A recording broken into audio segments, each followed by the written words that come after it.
I do something called the 5-star shout out.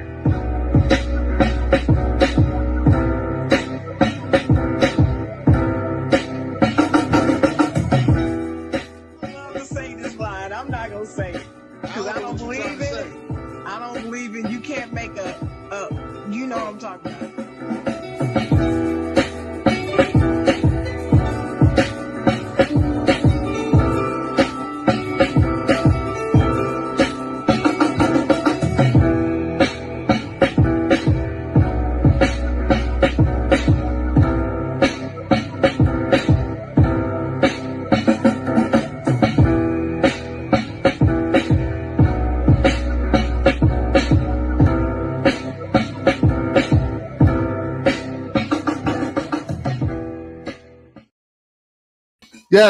Yes, y'all, to the beat, y'all. We up in this thing. Good morning, everybody. Happy Saturday morning to each and everybody out there. Welcome to the side, Jawn. I am your host, Dennis Holmes. I'm here with my co-host, the Chocolate Girl. What's up, Dennis? Glad to be back on the side, Jawn, on Saturday, my favorite day of the week. Hope everybody's good out there. Thank you for joining us on the side, Jawn. Ready to go. Right, that's right. And listen, ladies and gentlemen, we have a special guest in the building who is family, who is not just a coach. He's not just a recruiter. He's not just a trainer. He's also a podcaster. All right. Want to let y'all know that he goes by DM. Donald Massey Jr., a.k.a. Mr. Viral, is in the building. Ladies and gentlemen, clap your hands. Show some love. Man, go ahead with all that. I appreciate y'all for letting me join y'all on the side, Jawn, today. Yes. You already know, man. DM is in the building. Let's turn it up. That's right. Let's turn it up. Let's turn it up. Now, listen. I usually start this thing with everybody asking how was your week, but beginning the new year, so I want to ask y'all, how was your New Year's holiday? So I DM, you are the guest. How was your New Year's holiday? I'm the guest. Let me go. All right. I mean, the holiday was smooth, didn't do much extra. I guess you get older, you don't do as much as you used to do, right? You don't try to hang out. So I just went, chilled out with some family members, man, smoked cigars. There it is then, right? And just took it real light. Good to be around family, man. Making it through another year is like, awesome. Obviously, my birthday is close by New Year's, so it'd be like a double New Year whammy for me, December 14th and then December 31st. So they just come off like a double hit. So it don't be nice. It was a good time. Chocolate Girl, what was yours like? Mine was a blast. I usually make it a point of not going out on New Year's Eve, and I was not going.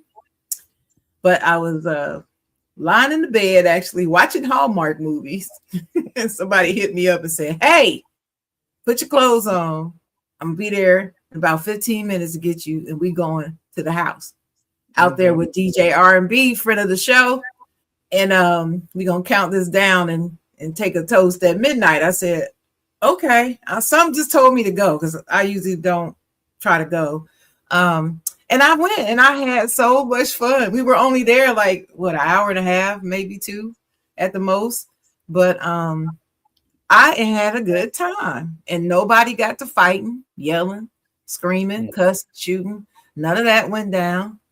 Everybody, people were feeling themselves. They put that liquor in, but it was good, clean fun, and nobody got out of line. So it was good to bring it the new year, feeling safe, but having fun.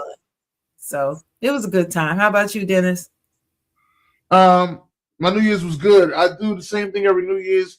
I go over my cousin Wag house, Wag and Mary. That is him and his wife.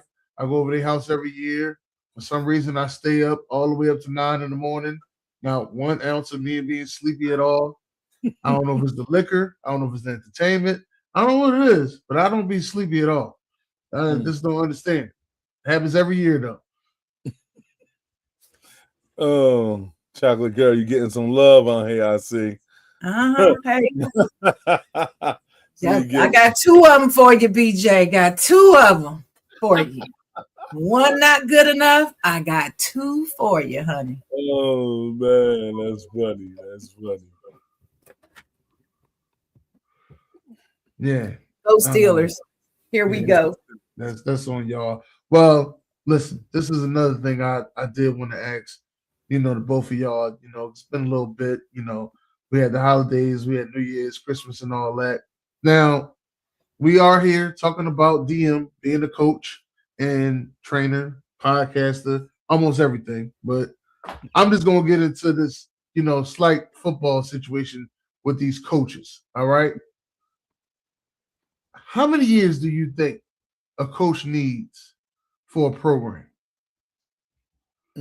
What level of football we talking about? High school? I'm gonna say college right now. I'm gonna say college. Well, Kurt Snetti just kind of ruined that for everybody. So you technically need to get it going. You technically probably need about 2-3 years, like 2 to 4. I mean, here's how I'm sorry, I'm all stuttering this shit.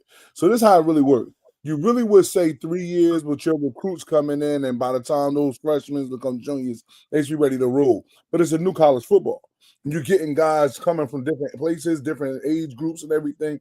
So as long as you can recruit well and get the right guys in the right spaces with a good O coordinator and a good defensive coordinator, you can probably make that thing happen in 2 years. So 2 to 3 was what I would say. Okay. All right. Okay. All right. I like that. Yeah, I mean, because it's just June.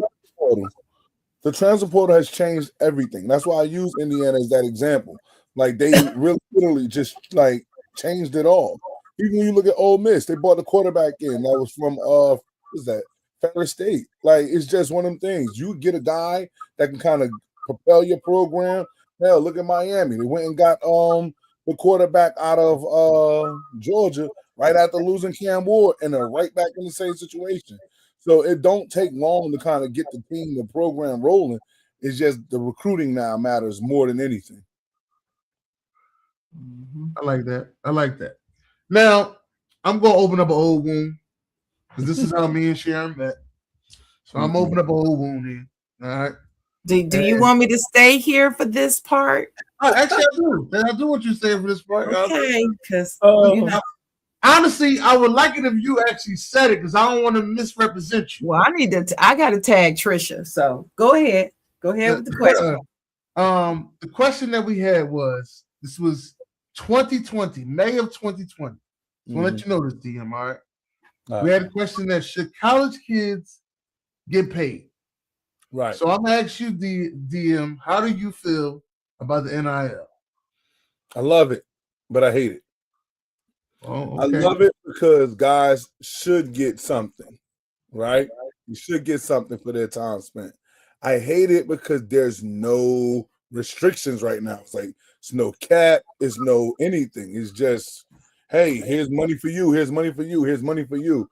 And so that's the only reason why I don't like it. I don't like there's no cap. I don't like that there's no like type standard on or limit. It was the word I'm trying to say, limit on what actually happens there. Now, back to why I love it. Kids deserve something. Okay.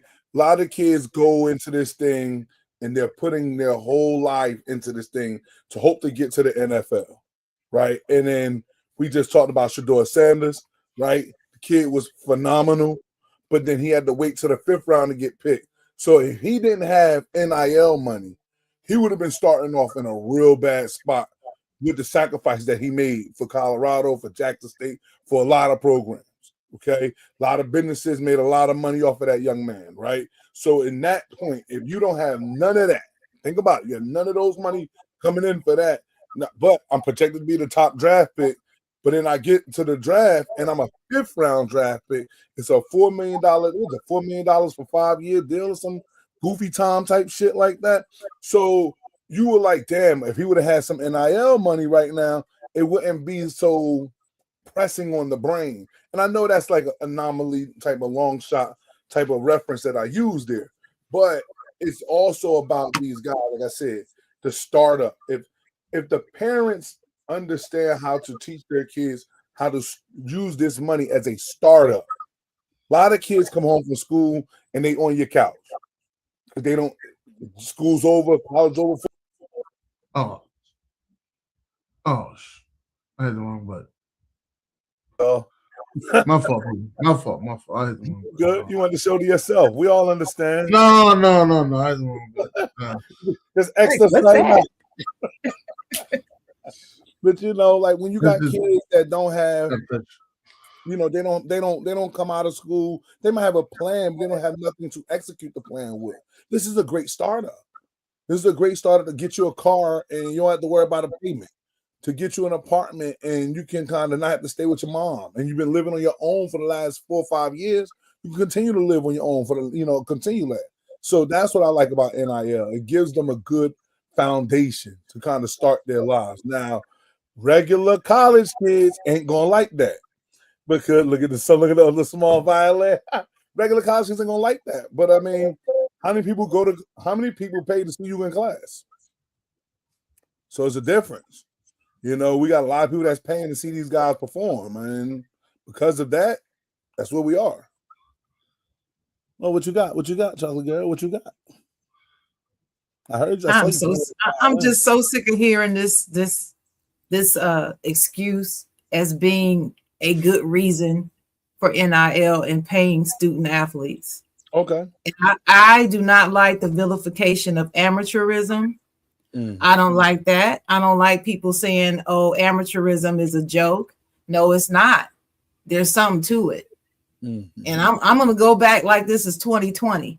I'm going to go back to pre-NIL.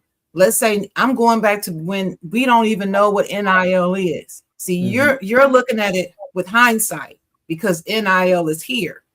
Okay. You probably always thought they should get paid, but now some of the reasons that you're inserting are the result of the NIL that you see happening now. Mm-hmm. But I'm going to go back and say what I said before NIL got here. You start paying these players. The players are not going to give their all like they used to. It's going to change the game. It's not going to be dominant teams. It's going to be teams, University Valley State of America are going to win the national championship one year because they have deep pockets, not because they have a better program or deserve it. It's the pockets. So you're taking one problem and creating 10. It's not the answer to the problem. Now, NIL, at the time before NIL, everybody was looking at the colleges to provide this money. Nobody was talking about setting up NIL funding groups or anybody else providing the money.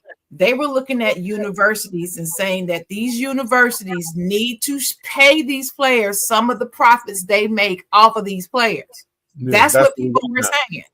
That's what we at now. I said, no, that's a quick way to bankrupt the university system all over the country. You don't see that, not you, DM, but people. You can't see that. There's a reason why coaches make money and players don't. There's a reason why universities make millions of dollars off the backs of these players. Like y'all call it pure slavery. It's slavery. I hate that reference because this is nowhere near slavery. To me, that's to me, that's disrespecting the history of chattel slavery in this country when people equate what these college students were doing to slavery. It's a slap in my face and any Black person that ever lived in this country before me, in my opinion. That's my opinion, and I'm not backing away from that. I haven't for years, and I'm not going to, because it is. What those players went through ain't shit like slavery. Correct. If you want to know the real. So stop saying that. Words are important. Figurative language. I know figurative language isn't literal, but when I'm very sensitive when people try to say slavery for stuff.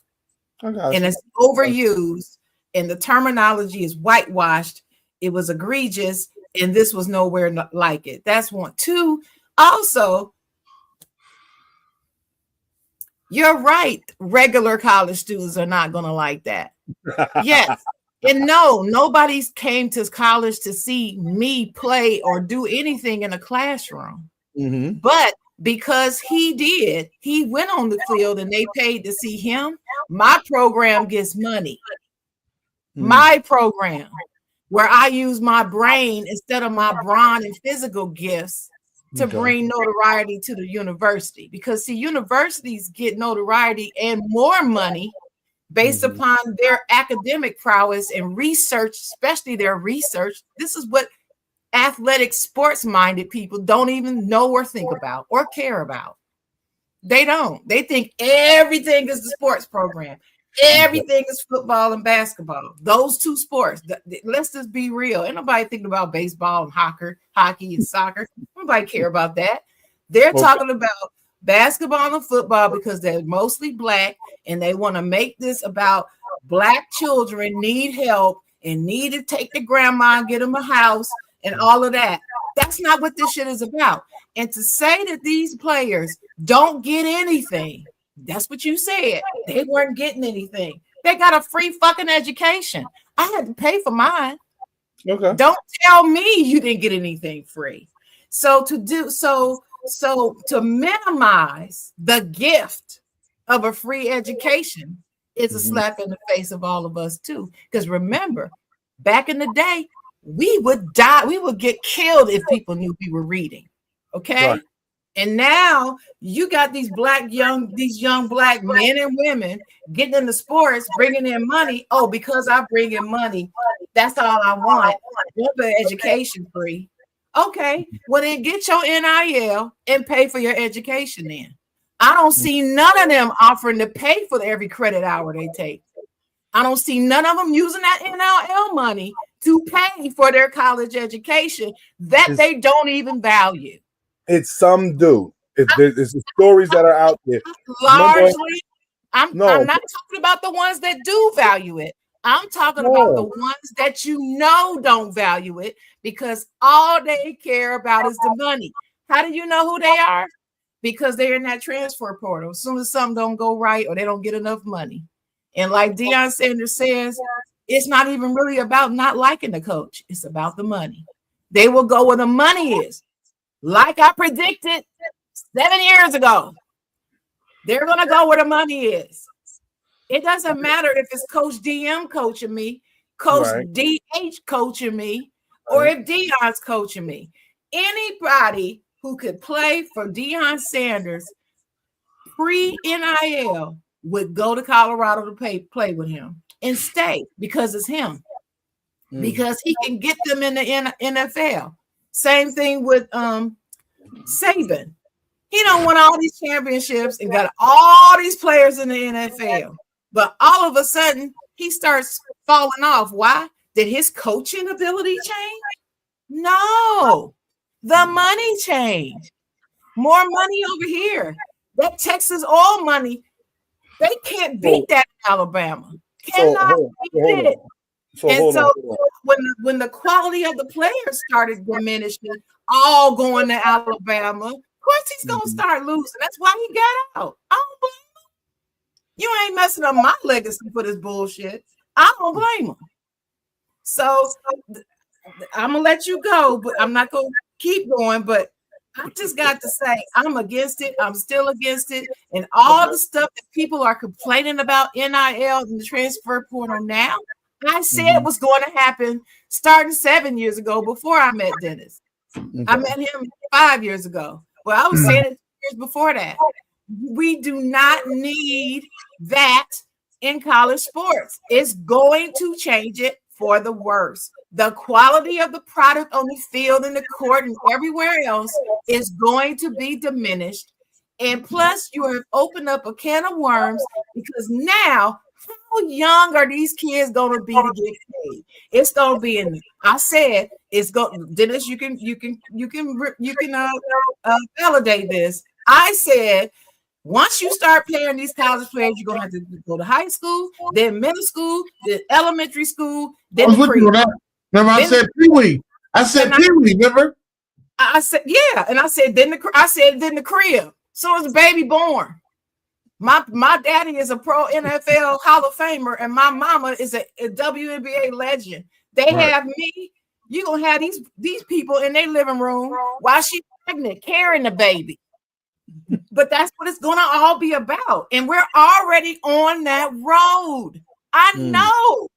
I come from a high school that is known to recruit some of the best athletic gifts and minds in the state of Ohio. Right now, their high school students are getting money now. What's wrong with it? Before all this NIL started in college stuff. Right, okay? but now it's in high school, so now their love of the game ain't there no more. DM, it ain't about the love of the game. It's not about sports competition. It's not I want to win. It's the money, and it's going to keep getting worse. It's not going to get better. But how long would you work for free? It's not work. That's not a job. They're not employees of the university. You're asking questions but it about is the employment market, but and you're trying to equate that to a college university system, and it's not a fair comparison. But do we consider the NFL, right? It's the NFL and their players. The players are the employees to the NFL, right? So now we got college. We're dealing with colleges are making money on players. So right now I am an employee of this college. No, you're not. Oh, yes, I am. No, you're not. Ask the IRS if you're an employee. Oh, yes, I gotta file the taxes on this money. So yes, I am an employee. Yeah, on the money. That's why you didn't have to file taxes on the money when you weren't getting the money. You were not an employee. I'm an employee. You were never an employee of the university as a student athlete. You were not. Okay. So now here's the thing though. You being an employee is not only determined by pay. I can pay somebody to do something and they're not an employee of mine. If I hire you, you're not my employee. If I hire you to come here and clean my house and I give you $100 to clean my house, you're not my employee. All right, so let's not take the term employee to heart, but understand what I said. How long would you work for nothing? Until I graduate from college. And again, but you didn't have to get up at 5 o'clock in the morning. How do you know? How do you know? Class at 5 o'clock in the morning. No, wait a minute. How do you know I didn't have to get up at 5 o'clock in the morning to go to my off campus? Hold on. How do you know that I didn't have to get up at 5 o'clock in the morning to go to my off-campus job so that I can afford to pay to go to my 8 o'clock class on the campus?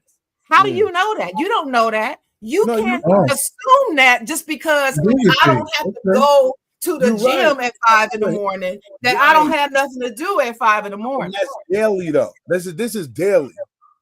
You know what I mean? This 5 in the morning. This is late night. This daily. It's times when you're like, you can't compare the student to the student athlete. It's clearly I'm doing more. Not just for not just for myself, but for this university. You know what I mean? So at this point, you got to understand, because I'm representing the university twofold. You only represent the university as a student. I'm representing the university as a student and an athlete. So my picture is going to be on the commercial with the football uniform on, and it's going to be on the commercial with the tassels on, right? So because of that, you can't say that we the same. You are the same.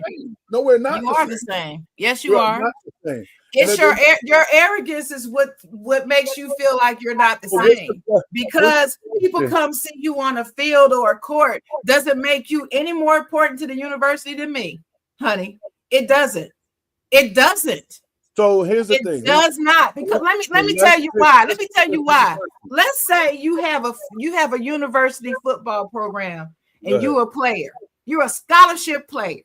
So you got free education, which isn't good enough according to you, because you can't use your free education to buy mama a house. So that's not good enough for you. Okay. So you go to school and they pay to see you. If you such a good damn player, your face is on the front of the football program, the program that you passed out at the game, right? Let's just say you're so great. I'm just giving you an example. That's your picture. Your picture is on that program that they pass out because you are all-American. You are awesome. That's great.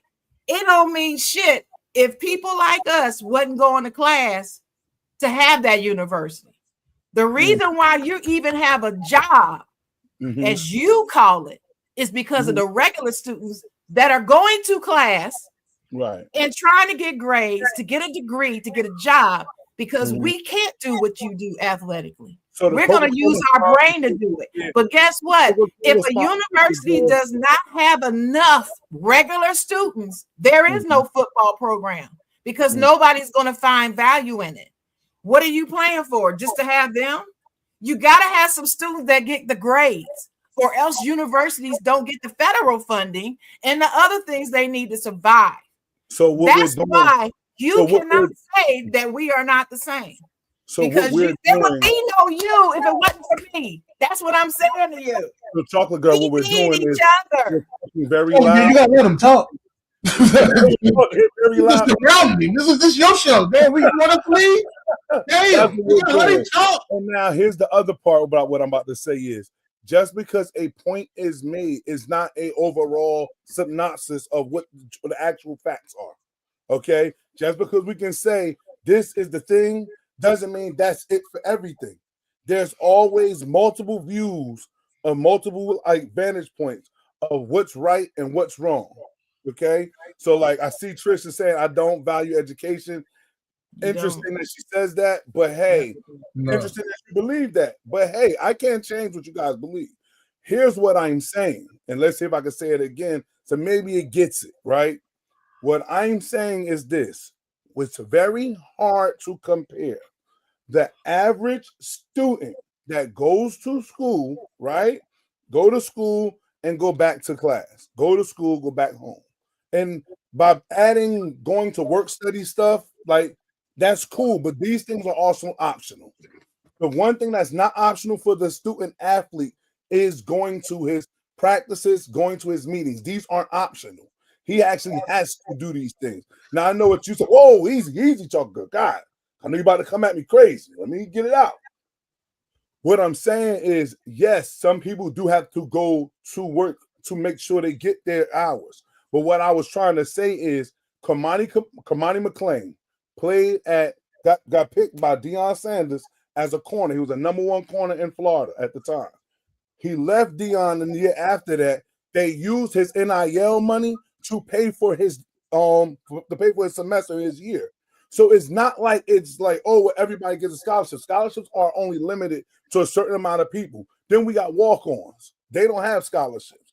Every football player that we see on the field is not equal. Somebody asks, does the water boy get paid? I don't know about the water boy, but he gets more perks than we do that have to pay for a seat at a game. So I don't know nothing about the water boy part, all right? About the value of education, you can't even get to this level without the education. So that's the part where I missed it. Because in order for us to get to, hold on, I see you, chocolate girl. In order for us to even get to these levels, like you said, the Alabamas, this is not the 80s or the 70s where you might only have to be skilled to get into college. At this point, the world is wide open thanks to the social media that everybody knows that there's talent everywhere. So now I have to prove my difference in New Jersey. Why am I better than the kid that's in Philadelphia, Pennsylvania? Why is that kid better than the kid in Santa Clara, California? The difference is what? We all 6 feet. So that ain't no different. We all 185. That ain't no different. What's the difference? He can catch, he can run, he all fast. That's no different. You know what the difference comes down to? GPA. So now I have a 3.5 GPA. He got a 2.5 GPA in Philly, and the boy over in California got a 4.0. So now that's who gets the scholarship. So at that point, you have to value education in order to even get to the position, to even get an opportunity to get the money. Now let's go real quick to high school. And I'm trying to speak it real fast because I know you about to come crazy, and I want to make sure you get all your time. But I know they said I got like 10. You already went through it. No, It's too late. no, It's too I'm gonna late. stop you right there. I am not gonna come I got crazy. 10 questions to answer. I'm not coming crazy. I just gotta cut you off. I'm not coming crazy. I'm listening to everything you saying. Do I get it back? I know if you cut me off. Yeah, go ahead. I'm listening. So, I'm listening. Nah, and I know they said I got like 10 questions to answer. So I mean, I get it. So at the end of the day, like I'm done. I don't see the question. But what I'm saying is this: it's like one of those things where the reason. Remember, I gave two. First of all, Trish, I gave two reasons. I said I like it, and I said I don't like it. Okay, so let's make sure we're clear on where Donald Massey stands. Right now, what we're discussing, because I hate to use the word attack. What we're discussing is the reasons of why I like it, and the biggest thing of why I said why I like it is because you are using me to sell your school. You are using me to make money in this whole genre of this field of football, or if you're talking about basketball or any sport at this matter.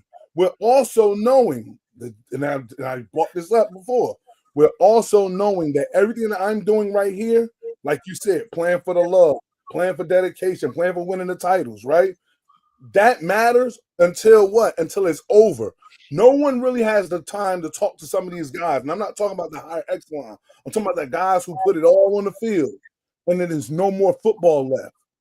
That's a tough thing. That's a tough conversation to have with that kid. Now, the student, if I'm reading the room right, the student will say, well, you got a free education, so that's fine.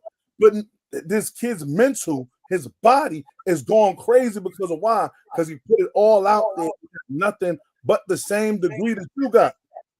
We got the same degree that you got. You didn't lift a weight. You didn't tackle a soul. You have no CTE. You hadn't to worry about none of these things. You actually got to go home on your holidays. I had to stay here on my holidays. It's a lot of sacrifices that goes into this thing. Not making an excuse. I'm just stating the facts. So because of this, my thought is at the end of the day, we're both walking down the aisle, walking down, getting our degrees, right? It's like, okay, great. I got my degree. Boom, I'm out of here. I'm walking out there like I got my degree, and I'm down there walking on crutches. I'm down there got to pop pills to get down here to get to this thing. Now you're going to start making an excuse, but it's the reality of the game. It's the reality of the game. Huh? I said, how often does that happen? That happens a lot to kids that don't make it to that final level. Think about how many kids. How often does that happen? Is what I asked you. A lot every year. You said a lot. How often is a lot? Every year, a kid does not make it. I'm waiting to see video of a kid hobbling on crutches to get their degree because he wasn't good enough to go get drafted. I'm waiting to see that because I ain't never seen it. And I lived in the sports dorm, surrounded by athletes my whole time in college. Dated 6 of them. So I don't know. I've never seen. There's no pain meds that's taken. No, I didn't say that. That's not what I said. I said I've never seen athletes hobbling up to get their degree on crutches, like you said. I'm just using your example. Right, but I'm saying, but the extreme was like. What I also said was, I said, yo, popping like he's on pain meds. Like it's a struggle, basically. What I was trying to say, like I said, I got a good woman on the line right now. There's going to be a lot of little conversations. So what I'm saying is this. There's a struggle because of what my body physically endured to get to this level where your mind physically had to endure that. And at the end of the day, like I said, like you just talked to the boy about being on billboards and being on magazines and stuff like that. That don't cost nothing. That don't deserve anything. That deserves a lot. It deserves a free education. That's what you deserve. Nah, I need more. Yeah, because you see, that's why Trisha said you don't value it. No, I do value that. When do we value? When do you value your kid needing to get paid? Nobody will allow their kid to go out there and be put on all types of billboards and just say, "Oh, look at my son." That's it. You still gonna live in the that's been done for 100 years, and nobody had an issue with it until the modern day people grew up. Until the 80s babies grew up. Doesn't mean it became a problem. Right. At the end of the day, the whole thing that we're talking about, when you said it was done, so that don't mean it was right. Because that's the case, we could go back to slavery. Was that done right? No, we had to change that. So at the end of the day, just because it was done, I mean it was done right. I didn't say just I didn't say that to you. I said it. I said it. I didn't say No, you said but you're saying it to somebody who didn't say it. So what you saying that is irrelevant to me. That's irrelevant because that's not my opinion. Okay. That's not my opinion. That's not my opinion that just because it was done made it right. Congratulations, no, Trish. That's not what I'm saying. I'm saying to you, you just said out of your own mouth that free education is not enough. That's devaluing it. Whether you like it or not, that's what that statement is. That statement devalues it. We might got to change subject. Hold on, wait a minute now. I listen to you.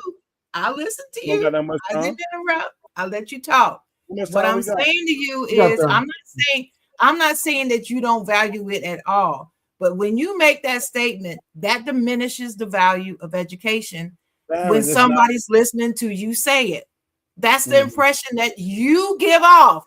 I'm not saying that it's so. You're the one that made the statement. That's the impression that you're taking. That's not that's the impression that you're giving off. Because at the end of the day, like I used the example before, in order to even get to this level, I have to value my education. I can't get here and then now I don't care about education. And it took education. Okay. So the goalpost is successfully moved when you bring up that. But I'm not even going to get into how you get the education to get there. That's a whole nother story. It's irrelevant to the conversation. I understand why you brought it is. I understand why you keep bringing it up, but as proof. But that is not proof because we're talking about the college level when you get there. I understand that you have to value it to get there, but I guess I would value it to get there too. If I knew somebody could pay me $1 million, I guess I would value my education just enough to get me to college too. So we're saying that just because they're getting a degree, that should be enough. It has been. But is that right because it has been? Yes. You know why? Because education has to be the goal. If education is not the goal, then they don't need to be at the university. They just need to go ahead and make money doing something else. So that's the goal. Well, who said it wasn't the goal? The money, the check. The check says it's not the goal. Yes, it does for most people. Yes, it does for most people because the people who you talking about, who you just said, the reasons why they need to get it is because they need to buy their mama a house and I free never their said sister buy mommy anything. You didn't say that. Okay. I said they deserve work with me. Money. You did not say that literally, no, but figuratively, that's what I'm talking about. I'm saying the same thing. I'm just saying it in a different way. Money for the university to use their name, image, and likeness. That's what I'm saying. They don't. And again, that's your point, and we understand. That's my point. They don't. My point is they get to use their name, image, and likeness. They get a free education. The ones that are on they get a free education. That's what they get. And that's the most valuable thing because let me tell you why that's at the end of the day, let me tell you that what we're getting is this, Dennis, right? The problem is this. It's very hard for me to understand the fact that because these individuals that we're talking about, and I'm gonna just stick on the football thing, right? That these individuals are in a bowl game that just passed. That was on New Year's Day.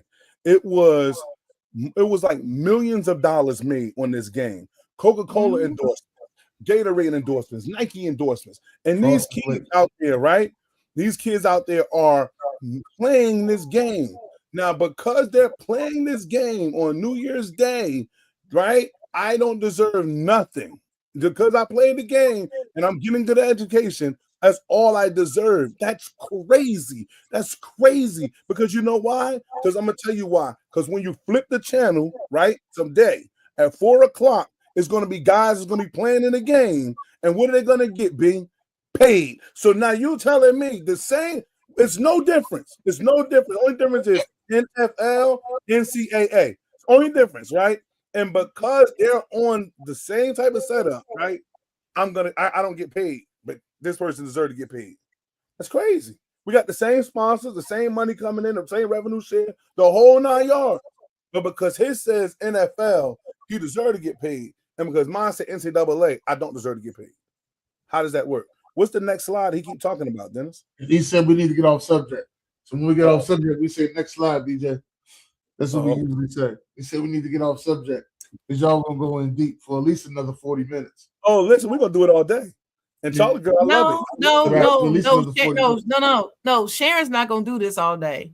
But I would like to be able to respond to the last 5,000 points you got a chance to make over the past 20 minutes. And I haven't been able to reply to. That's how I felt when you was on my body earlier. So let's go. Well, I don't understand how you could feel that way. I told you I had a lot to say and I was going to say it all and then let you reply. That's what I did. Your all came up to about 10 questions and I had to respond at once. Okay, but you got a good memory. You don't have CTE, right? Not at all. Good.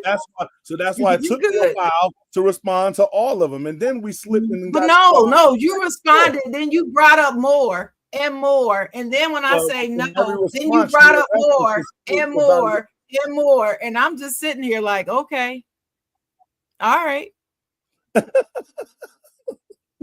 Oh Lord, I love it. I just want to let y'all know. So anyway, I'm gonna answer your question.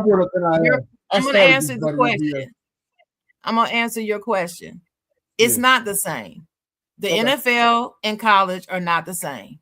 Okay, what's the difference? Like I started at the beginning, they're not employees of the university. There was a court case. There was a whole court case about this. They are not employees of the university. That's one. Two, they get paid with a free education to use their name, image, and likeness to make money. Where do you think the money goes? Does the money just go in the university president's pocket and he takes it home and buys a house? No, that's not where all the money goes. Yeah, you got to pay the university president. You got to pay the coach. But that money also gets reinvested back in your program to help prevent instances of CTE and bad injuries and poor pain management, to get a better quality of trainer, doctors, nurses, everybody, nutrition. I look at my old university. They just built this multi-million-dollar facility that helps Michigan State. That helps just the athletes, just for the athletes too. It's not right. You gonna let me finish? You gonna let me finish? Right. All I said was right. Finish. I know, but let me finish what my point is. My point is all that money that they made off the name, image, and likeness of these players is invested back into the program and the entire university to make the university better. The better the university, the better the programs can get, the better quality of students they attract. It's all fits together. It's not just about one athlete who plays well, who's on a billboard, who people come to see. It's not just about that. It's honorable that they bring in all that money. But if you go to class like you're, and I see this is another thing I wanted to get back to. You talk about getting up 5 a.m. to go to class if you're an athlete. I don't know what universities you used to dealing with. I said they get up at 5 a.m, got to go train in the morning. That's what I said. Okay, train. You said class, but I think you meant. I never seen a student get up. I never seen a student go to class at 5 a.m. Because there's no class. All right. Well, when you replay this back, you'll hear what you said, but that's fine. I know what you meant. You meant get up and go train. I knew that because I've been around athletes my whole life, so I knew that's what you meant. Okay.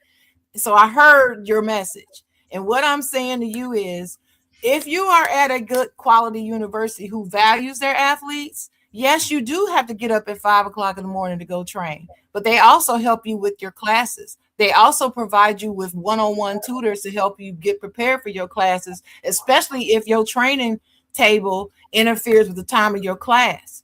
If you have a good university, like I came from, and they do everything they can for you to be able to balance your athletic life and your school life, because you're a student athlete and you're a student first.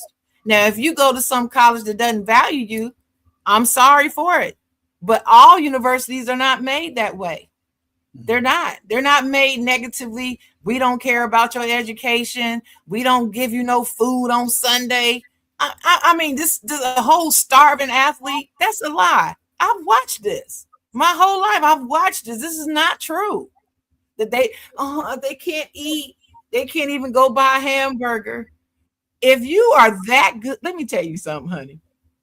If you are that damn good that the university is making money off of you, there's not a woman alive on that campus that would not make sure you got a hamburger every Sunday night when the cafeteria is closed. No, she said Michigan State. She said Michigan That's State. a fact. That's a fact. So I don't want to hear this. They couldn't even buy a hamburger stuff because they weren't getting any money. Jameis wasn't going to the Jameis did not go. I like how you said. Wait a minute. Hold on. Say it. He was still a crab. Wait a minute, Baron. I thought you had more sense than this. Jameis did not go to the grocery store and steal crab legs because he was hungry and had no money. He went to the grocery store, and because he was Jameis, they gave him crab legs and he walked out. The problem was the people who out there regulating didn't know they told him to go ahead and take the crab legs because they didn't want to get fired. That's how that went. It wasn't he stole crab legs because he was hungry and poor and he couldn't afford them. Oh, poor athlete. The school making all the money and I can't go buy no crab legs or a burger or fries. That's bullshit. Bullshit. Yeah, everybody. They was paying athletes back then. Everybody been paying athletes.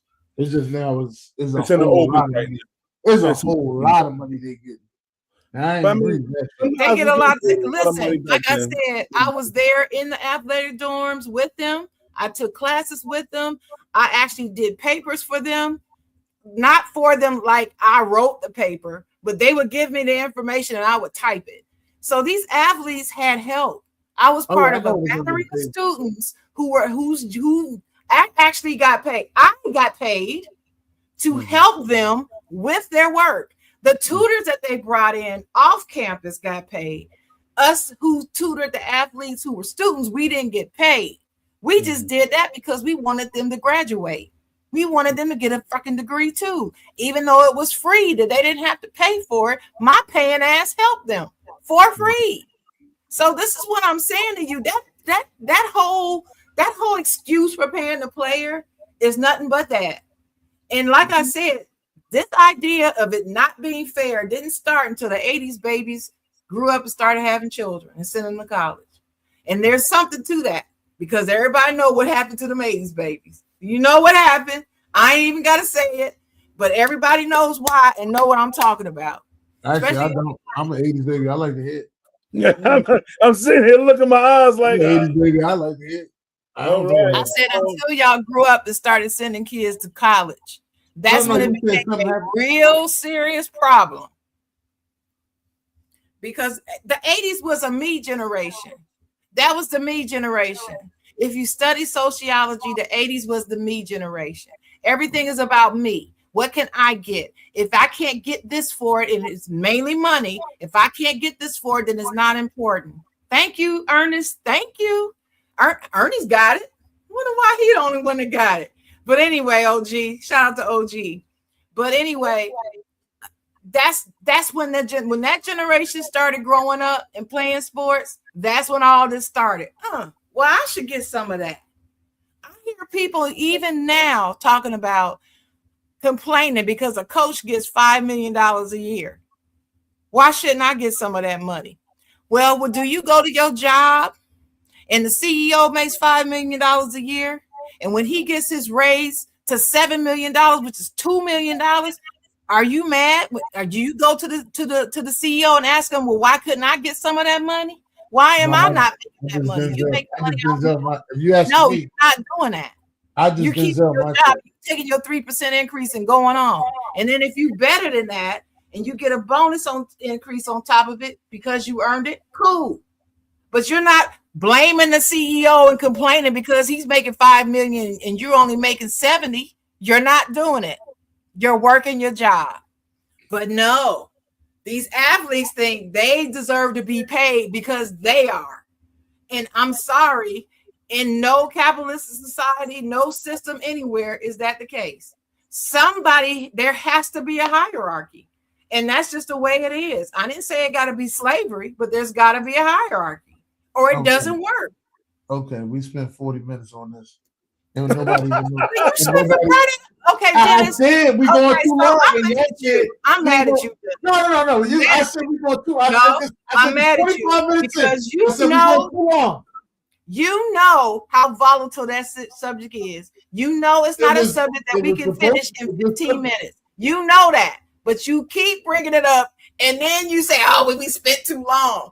Well, what do you think? You know, it's 5 years later. You know that's something. I was expecting to get 25 minutes out of it. I was cool with 25, not 48. I was expecting to get 25. It was 2 hours the first time we did it. Do you remember that? Well, now it's what down. Okay. But it was 10 people there then. It's just me, you, and DM. It doesn't matter. If it's 10 people. To be honest with you, it was a 5-hour show. If you want to be honest. Yeah, because there was a part 2. Because there was a part, and there was a part 2. There was a part 2. Yes, but all right. So let's get let's start from the beginning, DM. Let's just start from the beginning. Let's start from the beginning. I had it my way. None of them would get paid. They would not. I want to start from the beginning. All right. Your education. Now, growing up while you were in high school, did you play football? Yes, sir. I played football at Shabazz High School. Oh, what position did you play? I played defensive end and center. I said defensive end. That's what I said. I said defensive end. No, I thought defensive end. I wasn't big enough to play D tackle. There was too much going on in there. And plus, I kind of like to play on the edge. So, I don't want that double teams. Yeah. Were you sacking and racking people? That's a game plan, unless they trapping and kill them. That was the goal, right? Getting it back when they plays. But again, that was in the 90s, man. A lot of teams ran the ball more than they do now, so it was more like, tackles for losses and stuff like that. Man, that's what you got. We done gave you all the time. How did it go together? Don't wait till we stop talking and you ain't got your shit together, Dennis. You're right. I got a whole lot more to say. I got a we can go back and forth with him. We can get him off and have our own side, Jawn. Hey, that just DM. That means you need to have me on your show. That's what that means. I got you. Yeah. How did it go after that? How did it go after high school football? You realize quicker. I realized quicker than others that playing football was not going to be it for me. So, obviously, I really, really enjoyed watching football. So I'm growing up watching your Lawrence Taylors and your Joe Montanas and that, that era of since we're talking about the Steelers, remember when they had Kevin Green and Greg Lloyd? Like I remember Kevin Green and Greg Lloyd. Greg Lloyd so these are guys that I'm looking at. And of course, back then we all collected cards, right? So I can understand that looking at the card. I am not 6'4", I ain't 250, so that probably is not going to be for me, right? I got accepted to about 13 colleges it was, and I picked the school closest to home. I picked Bloomfield College, mainly because I'm my mama's boy. It is what it is.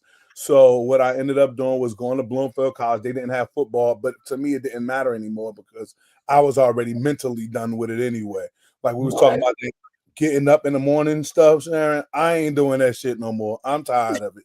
I'm tired of running. I'm tired of all of this stuff. You was really done. Like, yeah, because you know why? I'm gonna tell you, like I said, when you are engulfed in the sport, like you really love the sport, like she's saying, you understand doing your homework. Am I really them? And when you realize you're not them, then you got to put your mind and say, well, what am I? Because I'm not that no more. So let's let that fantasy go and let's start focusing on life. So I started focusing on my education. Let's make sure that we do what we got to do. We graduating because I ain't going to make money doing that football stuff. And I was happy that I realized that early because I know some guys that didn't realize that and they still chasing goals. So, it's one of those things where, and I say it a lot right now with my mentoring program to parents, let's please be honest with kids. Let's be a genuine 100% honest. It's not killing dreams when you're being honest. It's just facing reality. So that's what I did. I faced reality early, and I just went to college. And at the college, it was like, what happens next? So you go get a job, so get a job, and that's cool. But living in New Jersey, a job ain't enough, right? So then you got to have a job and a hustle. So, it started with working at PSNG and then trying to do what I was out doing on the side, some FedEx on the side, like just putting it together. Then after that was this love for football. It kind of just popped out of nowhere. I met a friend of mine at the sort at FedEx on the late night. He asked me what I like to coach. I was like, I guess, like I said, because to me, I had really dismissed football from like my life. I would watch it. It was a cool thing to do to watch. But like doing and coaching and stuff was never on my mind. But it was like 2003 or whatever. My guy was like, "Yo, come on, man, help me coach Little League football." And that you said 2000 what? Nah, that's when I started coaching was 2003. I graduated from high school in 98. So like you said, we 80s babies, crack baby. So, it's one of those things that, after I finished with school and finished with, trying to figure out, well, I'm working and working and hustling, working and working and hustling. It's like, my boy, like, let's coach some football. I go out there to coach football. And that is when it started the love of like, you could really impact kids. You can really help kids. Like kids need people like you around because I was still entrenched in, I guess they would call the urban community, right? I want to call it the ghetto. So I was still entrenched in it, man. Still lived in it. Still knew guys that did things that weren't supposed to do in it, but I just never did that, right? So, but it was just one of those things where once I started coaching Little League football, I definitely knew, hey, you have a purpose. You know what I mean? I think this is a good way for you right here. So that's kind of where it went. But I ain't gonna keep talking. I'll let you ask another question if I keep talking. No. That's actually good. I didn't know you started off in Little League football. That's what I did. Yeah, that's actually really good. Did you use a position coach? 2007, I think, like about 4 or 5 years. So what made you leave Little League?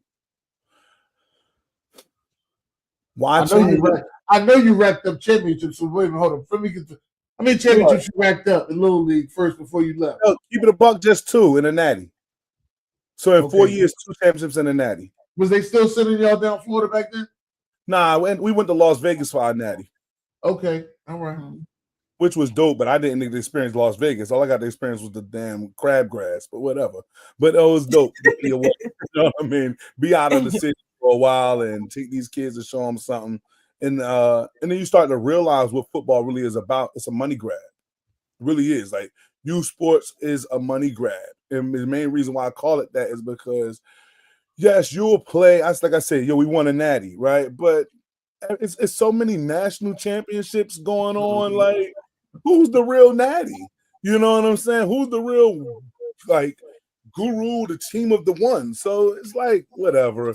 Just people putting names on stuff and getting money for it. So, but I went on to the high school level after that because honestly, I thought that my kids were actually going to high school and going to go and finish this whole thing called football. But then they weren't. Some kids weren't going to college. Some kids were going to college but not playing football. And I'm like trying to figure out like what's the disconnect from when we had conversations in Little League to when they get to high school. So that's when I ended up going to high school and coaching in 2007 with East Orange campus. With Coach Marion Bell. He was the guy there. He was a great dude. Love Marion too. No, did I meet Marion Bell? I don't think so. Nah, because he's in Georgia right now, so you ain't seeing him in none of the coaches' corner. But he's definitely, like I said, I applaud him. He used to come by the field, always talk to me like, listen, man, I could really use you on the high school staff. But in my mind, I thought if I left Little League, then go to high school, who would be down here? But the program that I was a part of, they had some really good guys. So some guys came right behind me and took the program right to where it needed to be, man. They kept it afloat and did their numbers. So I was happy about that. Okay. That's good. That's good to hear. So how long was you at that high school for? I was at East Orange for 3 years. 1 title, 2 title appearances. Yeah, it don't take long. It don't take long. It's the hard work. It's the hard work, the dedication. A friend of mine told me before when I first started coaching that, yo, you understand what talent looks like. And I didn't understand what he meant, but as I get older, he's right. I got an eye to see the talent. I can understand what you're missing, what you're not missing. I can tell whether you're gonna make it, you're not gonna make it. And sometimes I'm wrong because no one's always 100% right, but I definitely get a good bead on what it looks like. So, when I got to the East Orange program, and then also some of these kids were kids that I coached in Little League too. So there was already a bond and a connection, you know what I mean, that made it where it was good, to kind of get these guys mentally ready to do what they had to do. Like I said, the coaches that they already had up there, Coach Williams, all of those guys, rest in peace, Coach Hall, those guys already had the system in. I just added what you call like a little moxie, a little swag to it, right? And when you add that to a system that's kind of already rolling, via the U, stuff like that, then you get that type of stuff where you're going to be rolling off titles and stuff like that. So we had a good run there. And then after I left there 3 years, I went back home to my high school, Shabazz High School. Head coach Darnell Grant, he went from Irvington High School to Shabazz High School. He was like, Don, I heard you from Shabazz. Would you mind coming back home? And so I'm like, man, to go back home and put on for the home team, man, that's my love. I love to do that. So he gave me an opportunity in 2010 to coach with him at Shabazz. And then in 2014, we won our first title. 2017, we won our second title. Couple of conference titles in that thing too. Like it was a good time. A lot of kids going to school and stuff. But I will say this: around this time, and I tell you, boy, the Lord will show you His power, right? Whether you want to believe it or not, or whatever anybody wants to believe, whether it's Allah, the Creator will show you His power, right? And so at this point in my life in 2009, 2010, what am I, about 30, 29, 30, something like that? I think I got the world on my shoulders. I'm killing the game. I'm making money. I'm really like having a blast at life, if we all kind of understand what I'm saying. And man, it just came like crashing down. Word is born. I'm doing it big, okay? But Right. it just came crashing down. Like I said, I was working at PSNG. I lost my job. I was married. I lost my wife.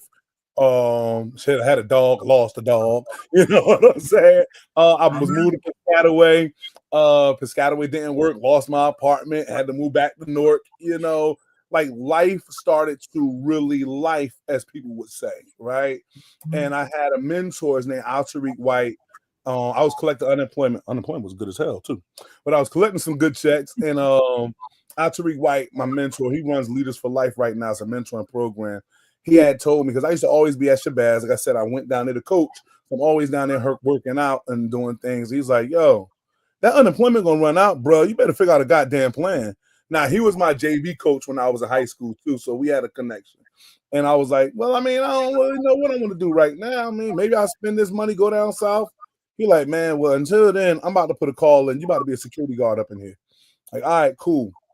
Once he got me that job of being a security guard, it took me down a really big rabbit hole of learning that it's not just players that are the issues. Okay. Some issues are parents, some issues are teachers, some issues are guidance counselors, some issues are coaches. There's a lot of factors of why kids don't really make it out, right? And until you get engulfed in a school system, you really won't know, because you'll be on the outside looking in. Like, again, my thoughts, when you ask me why did I go to East Orange, my thoughts is because kids weren't going to college, and I thought it wasn't the kids. I thought it was everything else.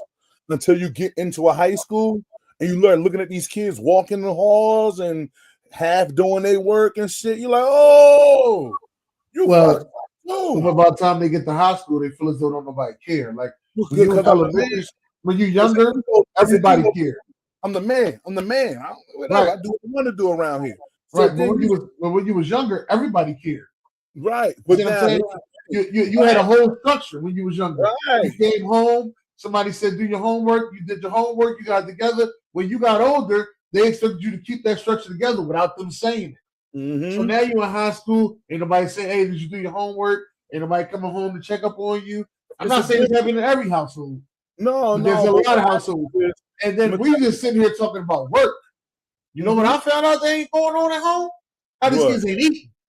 Oh, it's a lot of stuff like that, bro. These kids ain't eating. a lot of different factors that y'all heard me say of why the success don't be getting to where it's hard to go. But I didn't realize it until I got in the school system.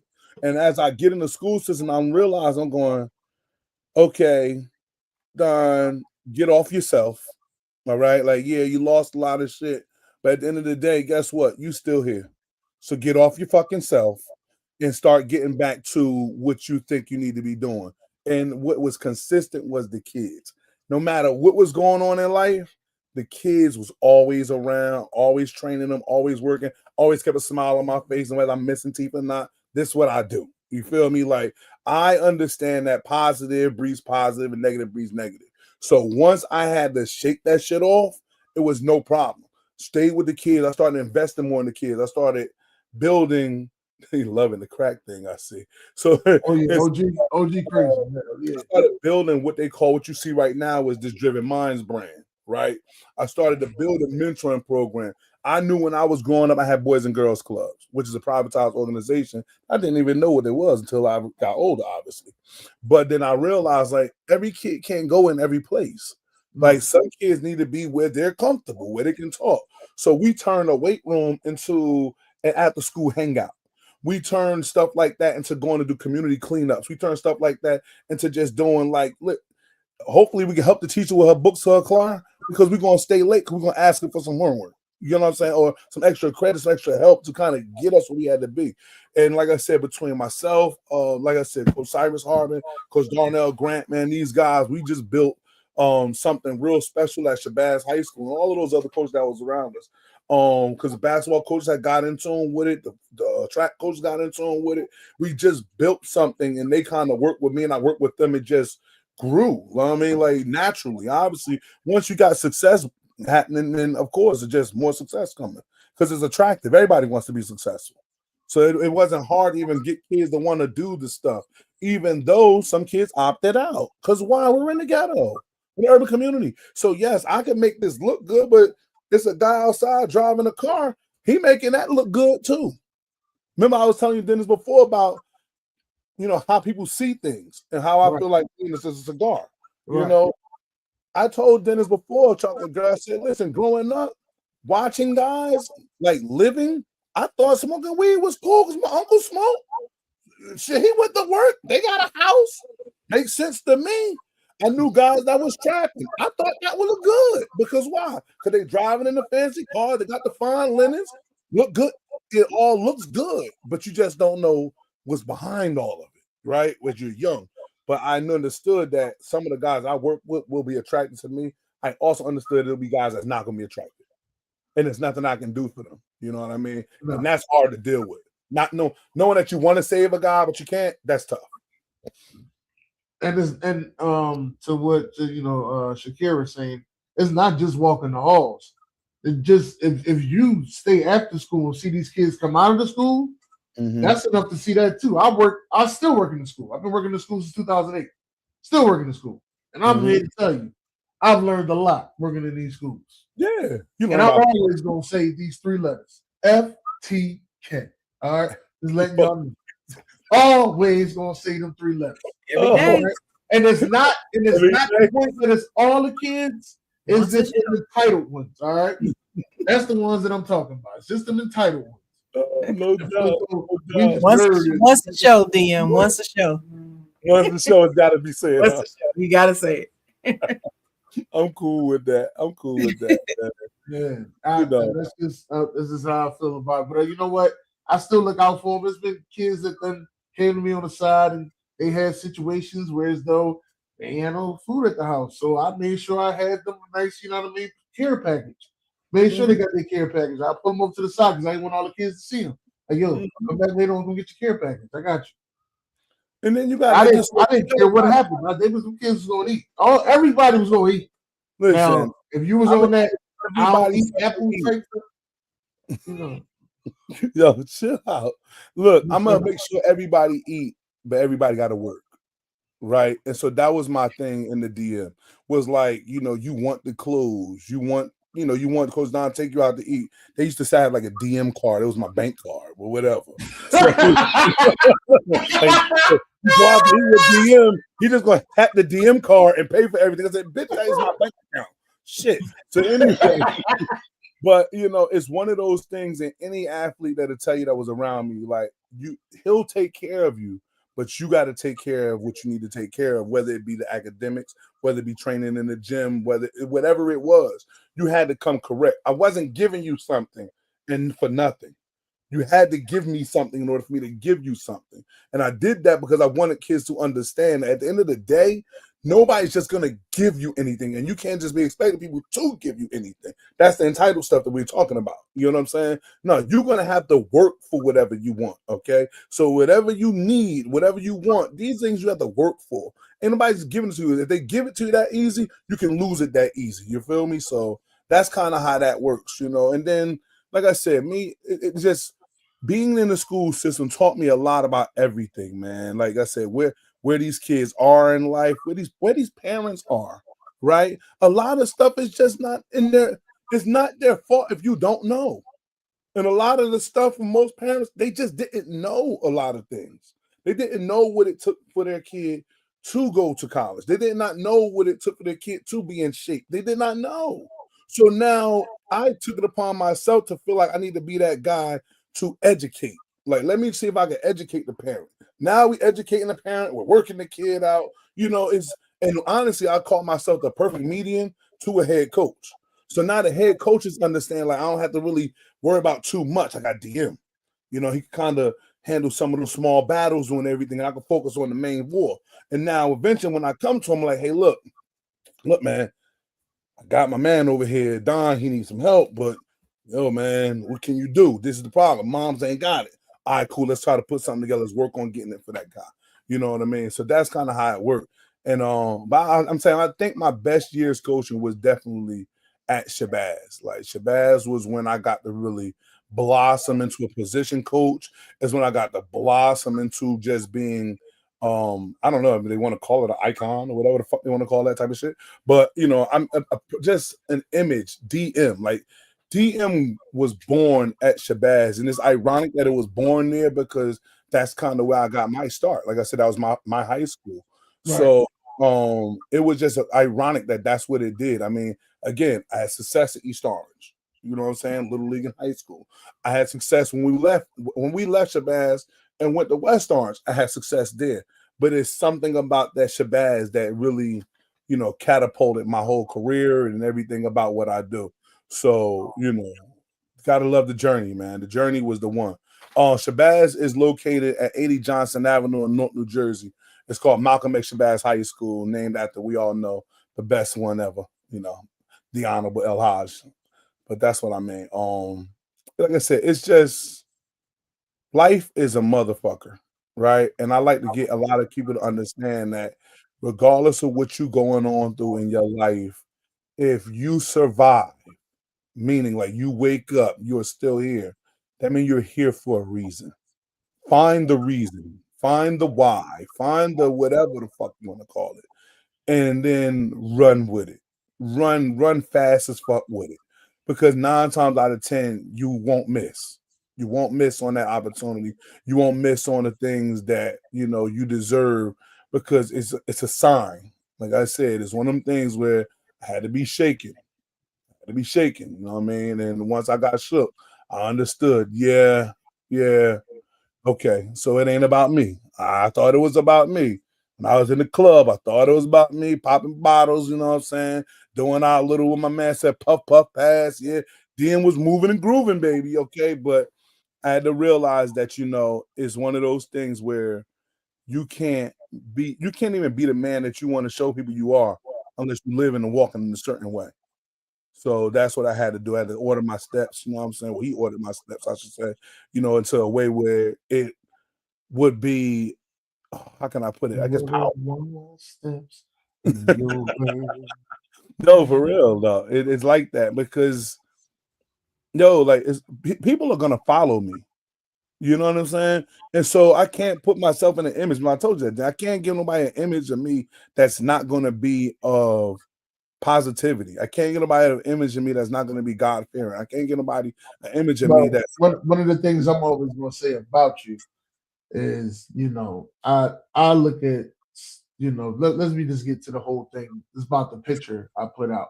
Okay. I put out a picture of DM smoking a cigar. And to me, not only did I think it was a dope picture, but it's the memory to me that I didn't start smoking cigars until I met DM. And then this is when I started smoking cigars. Now, about at least twice a month now, I'm smoking cigars. All right. Got him. We got him. But before, I wasn't smoking cigars. I wasn't smoking cigars at all. But now, so that's when I put the picture there. That's what I was thinking. And I sent it to BJ, like, hey, I made this clip, man. Let me know what you think. Because I said, it's a new year. Yeah. I don't want to be asking nobody to make a clip. I want to make my own damn clip. I want to get my own shit out there. I want to do it myself. Like all these templates they got, I'm going to play around with it till I get something I like. He said, look good. I said, all right, I'm going to add some, I'm going to add my volume to it, I'm going to add my voice to it. And that's it. And then you would send the jerk back, not the cigar. I was like, oh. Like I said, I asked you a price check for aisle 5. Still ain't get the right check. Nah, you got it right, man. I got told Dennis before, Charlie girl, I be hard on myself. I really do. I be hard on trying to make sure that I am seen in a manner that a kid can say, yeah, that's me.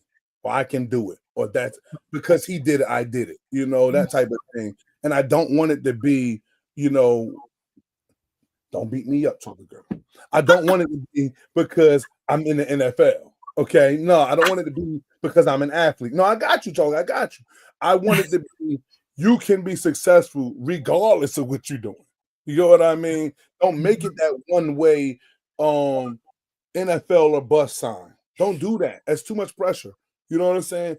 Be successful or bust. That should be the sign that put up. The one thing that I will say, Chocolate Girl, is a lot of times I do tell most of these parents the main reason why we're going to college is to make sure that we get the degree. So this way he can get the jobs that he want to get. Because if he don't have the degree, it don't matter. He's going to be a low budget type of worker.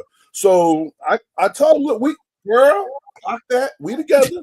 It's just one of them things like, like I said, I'm hard on myself. I really am. And I'm only like tough on myself like that because of the standard that I set. I set the standard high. Go ahead. Can I say something about that? Yes, I want you to. I understand your point. I want you to say that differently. Okay, you're not hard on yourself. Mm-hmm. You're not hard on yourself. But what you do is you hold yourself accountable to a certain standard. Definitely. Because the children are watching, and they're the most important, most precious thing we have on earth is our children. Mm-hmm. And they're watching you. So it's not that you're hard on yourself. Okay. I got you. You make sure that you uphold a standard and an image that they can aspire to. That's positive. Not being the pimp in the neighborhood. Because if you're gonna be a pimp, I'm sure, DM, you're gonna be the baddest pimp in the area. You're not just gonna be the average pimp. You see what I'm saying? I'm gonna be the booster chick. I'm gonna be the baddest booster in the neighborhood. Booster in the neighborhood. I know that. But are those positive though? They're not. So I'm saying this to you because words are everything. You know me, Dennis. I always talk about the words. I will tell you. I want to say that to encourage you because what you're doing is extremely important. Right. Extremely. And I just think that needs to be communicated clearly. This is a positive thing, and it's not a burden for you. It's something that you do because you know it's important, that you want to do it so that they can have something positive to aspire to. That's all. I applaud it. I applaud it. Yeah, listen, I got you. It's just one of them things. Like, it's like I'm saying, even when I came up with the name DM was at Shabazz. Me and one of my guys, he's a substitute teacher named Keith Jefferson. He was coaching basketball. That's Dennis West. You might have seen that basketball picture of me coaching. I was coaching with him at North Tech, right, for a little bit. And so he has it on little line. It was KJ basketball. So I'm like, what that mean? It's like Keith Jefferson basketball. I'm like, I don't want that. So he's like, well, you got to come up with a name for your business. What you think? And so I'm like, well, okay, excuse me. So I was like, well, I don't know what I would call it, like a DM. I mean, that's all I know is who I am, and I like football. So he's like, well, why don't you call it DM football? I'm like, yeah, but I don't really want it to be Donald Massey football. Like, that's corny. Like, it needs to have something that has meaning. It's crazy, right? I call my own man corny. But it's just one of them things, like I said, it has to have a meaning. So I knew what the initials were going to be, obviously, in the DM. And it fits my family so well. My father's initials are DM, my mother's initials DM, my sister's initials DM. Like, so it was one of them things I could kind of take, like, for the run, for the long haul. But I needed it to mean something. So that's what you guys see, as I call it, Driven Minds. I came up with Driven Minds because it's just one of them things. My head coach would always be like, yo, man, these kids, man, they ain't got it up here. They ain't got it up here. So I'm like, you know what? I get it. We got to start driving these minds to the greatness that we know that's pinned up inside of them. And that just was it. Like, once I came up with that, that was it. Like, nobody probably even knows why it's called Driven Minds. Some people don't even know that it's called Driven Minds. They just see DM because they know my name's Coach Don Massey. So that's how it goes. But that's what it really came down to. Like I said, at Shabazz, I birthed that name called Driven Minds. And as I said, the slogan was driving kids' minds to the greatness that we know that are inside of them. Like, that's what it was, And so obviously the new slogan obviously is what drives you, right? Because now we want to try to get a little more personable. We want to really like grab guys and get people to understand, like, what drives you? Let's get going. Let's put ourselves in gear and put ourselves in a new position. So that way you can get somewhere, because you don't put yourself in gear, you're gonna be stuck on the same spot. But that's kind of where it comes from, man. And I didn't know that at first that was your name. That's why I said that's it. And I didn't know that you and your dad had the same name. Didn't know that either. Yeah. Met your dad, bro. Didn't meet your dad, but I didn't know you had the same name. As I said, that's corny. That's corny name. I don't want him to get that much credit. Like, nah, we're gonna make it something else where we all could get some credit out of this thing. Mama deserves some credit too. All right, my sister deserves some credit too. All right, ain't gonna let him walk around thinking he King Tut. Nah, we ain't doing that. I like Pops, man. I can't say an argument with you on that. Well, nah, listen.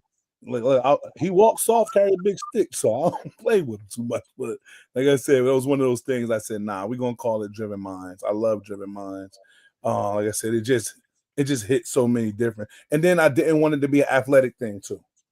Okay, right. I didn't want it to be something where this had like start off DM football, and everybody sees DM football shirts and stuff. I mean, you can see I got the football logo on here right now. Obviously, because that's me. I'm into football. But DMs is anything. DM is a podcast. DM is a recruiter, like the whole slide that BJ did.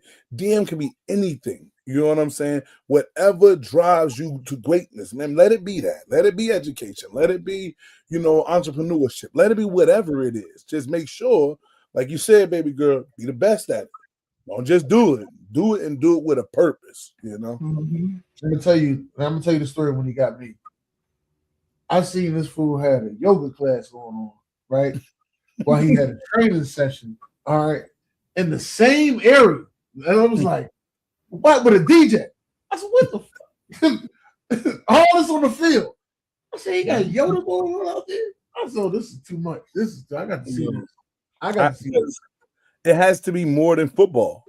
You know what I mean? Like, to me, it just couldn't be football alone. I didn't. So let's get back to me in high schools, right? Like I said, now I'm in West Orange right now. When you in the high schools, you don't just be coach no more. You Uncle Don to some of the girls. You know what I mean? You brother Don, you whoever they need at that point in time. Like you said, then you in the school now.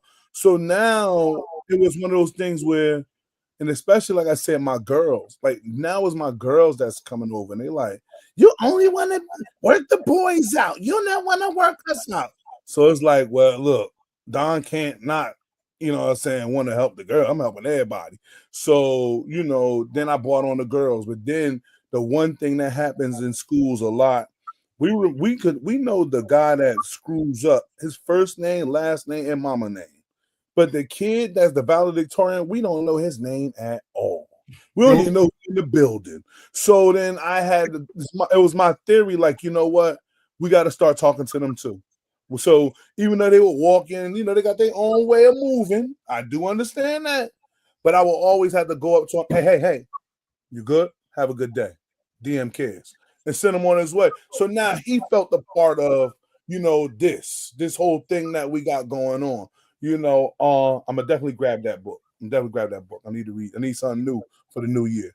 But it's just one of those things where, because I come from a large family, all right? Like my mother is the youngest of 13 kids, all right?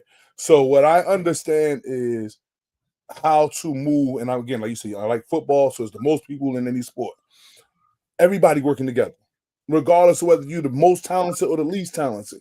Everybody like got to be able to connect the network, right? You got to know how to build things. And if you don't have the right people around to help you build, then it's not going to work. So we can't just be all of the athletes over here, and we don't even want to talk to my man that's about to be the valedictorian. We're going to need, like Charlie Girl said, we're going to need her more than he need us.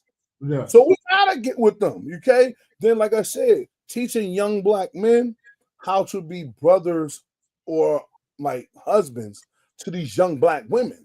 Remember, I'm in the urban community, okay? So it ain't that I ain't want to work with anybody else, just where I'm at. And so it's one of those things where I need to teach these boys, hey, open the door for that. Open the door for old girl. Open the door for the girl. Okay. Say good morning to her. Good. Hey, take the teacher's books to the car. Good. Oh, it's dark. Okay, hold on, Miss Sue. Hold on, Miss Sue. Hey, I want y'all to walk her to her car tonight. Like, that's what it became. It became not just, again, coaching. It became a lot more mentoring. It came like people like, oh, it's training. Yeah, it's training, but it came a big brother like network that I had put together. Right. And so because of that was why we really I started to see the dividends in more kids and athletes. Like now I got more people that's just regular people. Okay, and that's walking up like, hey DM man, remember you was in the hallway, we was talking, remember you was in my class, we was talking, I don't remember nothing because I'm old as hell. But I will go, yeah, I remember that. But they will tell me, that changed my life, man. Like you coming in there talking, that really set me on a different type of level. That was crazy, And even to this day, they still reach out to me. Like I was saying to y'all, like last night, I was hanging out with 1, 2, 3, 5 of my former athletes and one guy that was just one of the kids that was in the school with them, So turned into the old guy in the club, but it's all cool. Like it was cool to just sit there and watch them and talk to them and let them talk about reflecting on that old stuff that I thought was, that I thought was me being tough. It was like, man, it was tough, but we needed it. Like that was cool to hear that we needed all of that. Like you used to be going crazy on us. We needed it. Like, oh, they get it. They understand. All right, that works. I like this. Well, that leads to my question. June put something in the chat a few minutes ago, saying that you need to talk about some of your prior students that have gone on to do great things. All right, let's see if we can get to which ones. I got a lot of success stories that have come through the DM, the Driven Minds movement. Man, I don't even know where to start. Like I got young men who are in fire department, police, a ton of men doing that. Got a ton of fathers. I loved them for that. Like I just talked about at the end, teaching young men to be men. Like that was amazing for me to have. And I got some young coaches out here that are doing their thing. I got some athletes that are still doing their thing. Like Dennis was saying, we was all talking about how many guys that are still playing. So I got some athletes that are at the higher pinnacle. I got some young ladies that are like phenomenal. One young lady played in the Olympics. One young lady's coaching and doing that thing in Georgia. It's just like phenomenal.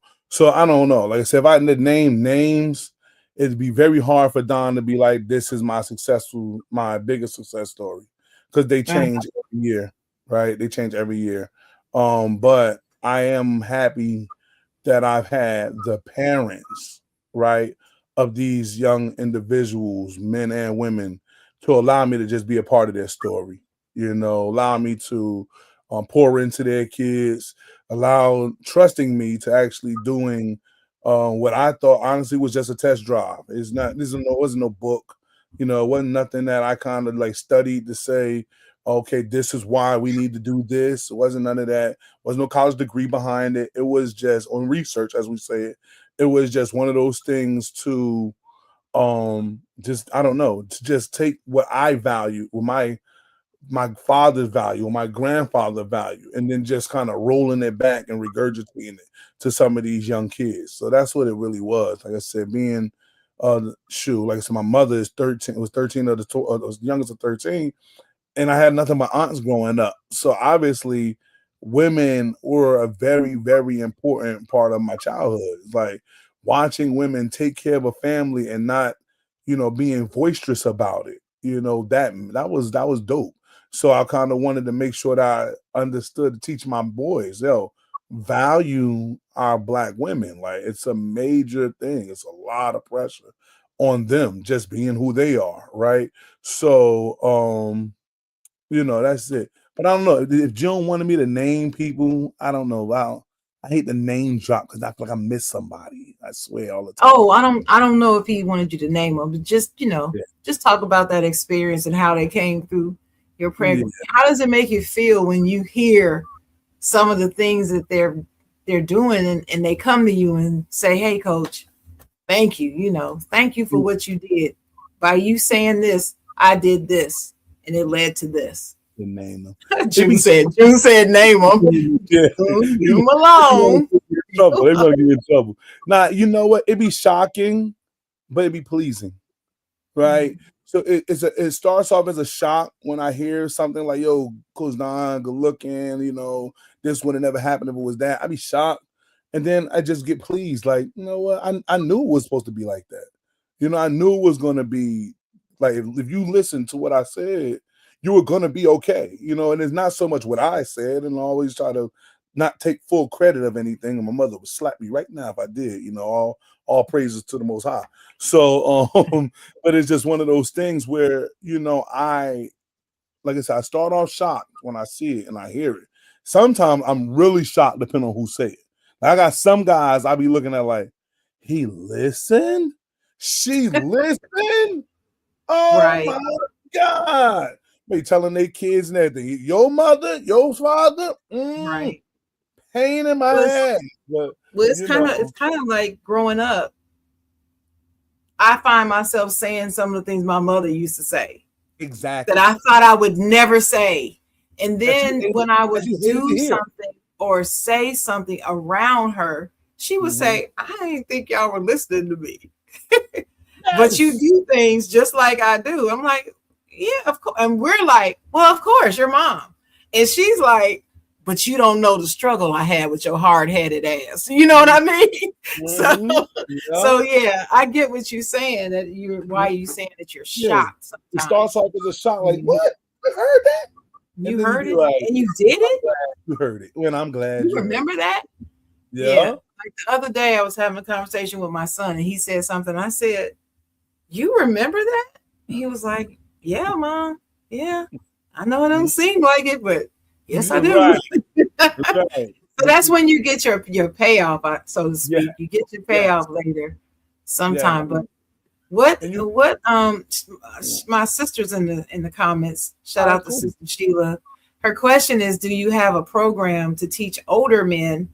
Older men, I don't know if she means older like older students or older men, how to be real men, which I don't know what she means by real men. So I'm going to let you leave it up to your interpretation. No doubt. But that's her question. Do you have a program to teach older men how to be real men? Is her question. And if you don't, my question is, when you gonna start one? I knew this was coming. I knew between you and your sister, I knew there ought to be some smoke in the city. So now I'm gonna say this. I will say this. Once you're in the DM family, you're in it. You're in it forever. Like I said, the only way I could hang out with my kids yesterday at a bar was when they was of age. So I'm gonna call them men. Right. So at the end of the day, but it's one of those things where I try to keep the communication open so that way they can speak on their problems. Hey, I don't understand, man. I'm going to work, I'm doing this, doing that, and she giving me the okay, hold up, let's stop. Let's talk about it. Okay. Trying to get most of my young men to understand that communication is very vital. Like man, you was talking earlier, and just understanding that your words and what you're saying, right, can go all the way left or can go all the way right. And 9 times out of 10 is because of probably your emotion of how the words are coming out is why it's affecting everything.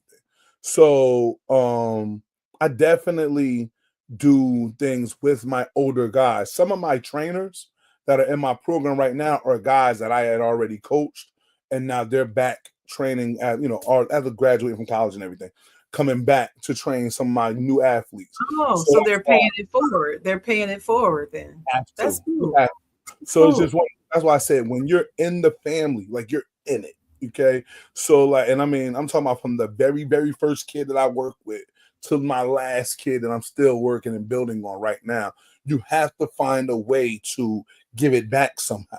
So, and by keeping them guys around, now the mentoring program, like she said, to the older men, now they're talking to these young men, and I'm talking to them about why do I need your social media to not have this and this on it?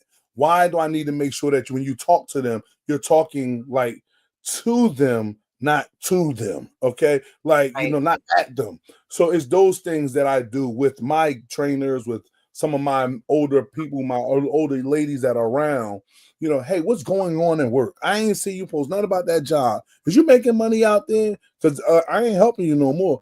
Like a parent would say, right? This me talking to my older kids, my older men, my older women, that type of deal. So I don't know. I mean, like I said, my program is still the program. That's all I can tell them about that. So I don't think I had to come up with the program. The program definitely needs to work out some kinks. Okay, it's not a perfect program, but I also do try to get my guys to understand that nothing is perfect. Like it's going to be hard for you to think that is what it is. You could think that is this, and it's not, and you just got to deal with it. So I always do make what's references when I deal with them to say, listen, you can do everything right and still lose. So don't even put it in a position where, it was supposed to work because you can't do that. So, and helping them understand that, most young men, I think it makes it easier for them to be real men.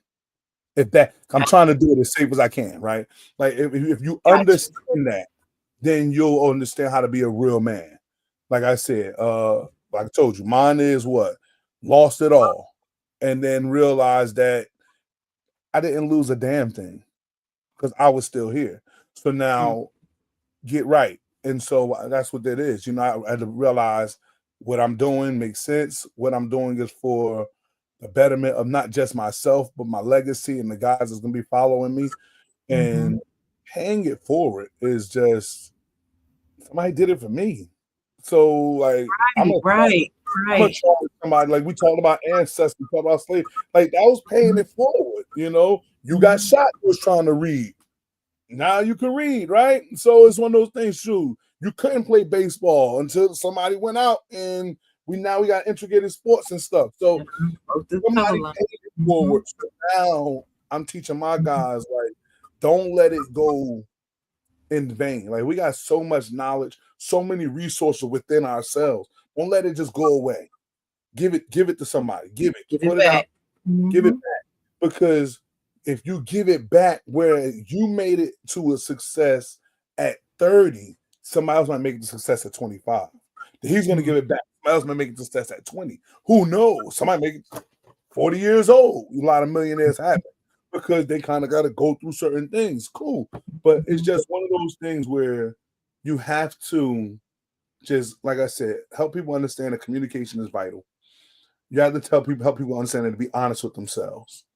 And you have to make sure that you can let people understand that positive breeds positive, negative breeds negative. If you keep a positive mindset with those first two, you won't miss. You'll be okay. Won't miss. Right. Let's talk. Can we talk about young ladies for a minute? Of course, because I hate that they get so lost in my brand. Like, So look, I don't want them to. I want you to talk a little bit about the role you play in the lives of some of these young ladies. Right. Okay. Are there, I know there's young men in the program, but are there actually young women in the program as well, too? Yes. So right now we have a lot of young women in the program, in the training program. I'm gonna say that part right now, right? Because girls flag football is big, it's booming, it's growing. So we have a lot of. I love it. Yo, I'm telling you. Let me tell you something. Uh-oh. Boys ain't shit. Coaching girls, they got it. They got it. The energy, the attention to detail that they give you, like the intent that they move to want to be great, like girl power for real. Like they really be killing it. So, and it's hard. Right. It's hard for me because I've always try to be like the badass, but I can't be badass to the girls. Like it's always like the girls get what they want. It's because we girls. It's because we girls. She's a girl. Come on, Daddy. Daddy, you can't be like that with us, Daddy. Right. So it'd be tough. Like I'd be like, "Do you need to move? Why don't you get back?" Okay, listen, I know I said that wrong. So let me tell you how I want you to move. I want you to just go a little to the left, make it wiggle, and then go. And she'd be like, "Coach, all right, but coach me hard." I'd be like, "No, I can't. I can't do it. I can't do that." But no, like I said, as far as the trainees, like I said, we have a bunch of women trainees and girl trainees in our program right now. As far as some of our female representatives that we've had come through the DM, we've had like girls like Mariah Perez, who like played basketball at North Tech and then went on to Dayton University, played in the Puerto Rico national team. She also played in the Olympics for the Puerto Rican team. So that was like one of our like girls that we kind of like. We call them diva monsters too, because they don't want to be called what the boys call. So the boys are the Monstars, and that's what we kind of got the diva again. So they're like, we are diva Monstars. So okay, I like that. That's cool. They made it. There you go. I said, see, diva is a positive word, right? We've taken that back. Y'all taking that back. Look, yeah. I tell them it's stay driven. They said no, Coach DM. It's slay driven. Whatever. Oh. Yeah, you listen. I like it. Okay. They give me the ideas. I just print it. I don't even fight them on it. Now the boys are mad. Again, our boys be like, "Why fight?" We tell you stuff. You tell us shut up. They tell you stuff. You be like, "Okay." I said, "Wake up. It's a double standard. Deal with it. This is how the world works." This is how the world works. They'll get it when they get older. They're learning it. They're learning it. These are small lessons that I'm teaching them right now. Right. So, but outside of the sport, the athletic part, just like with the guys, do you teach them how about being a lady? Any modesty involved? No, some people say modesty is probably archaic, but I'm just asking. Yeah, I mean, I'm gonna tell you this. The only thing that I kind of can say that I really try to drill into my girls is like let him lead, right? Let him, like we talk about opening doors and stuff.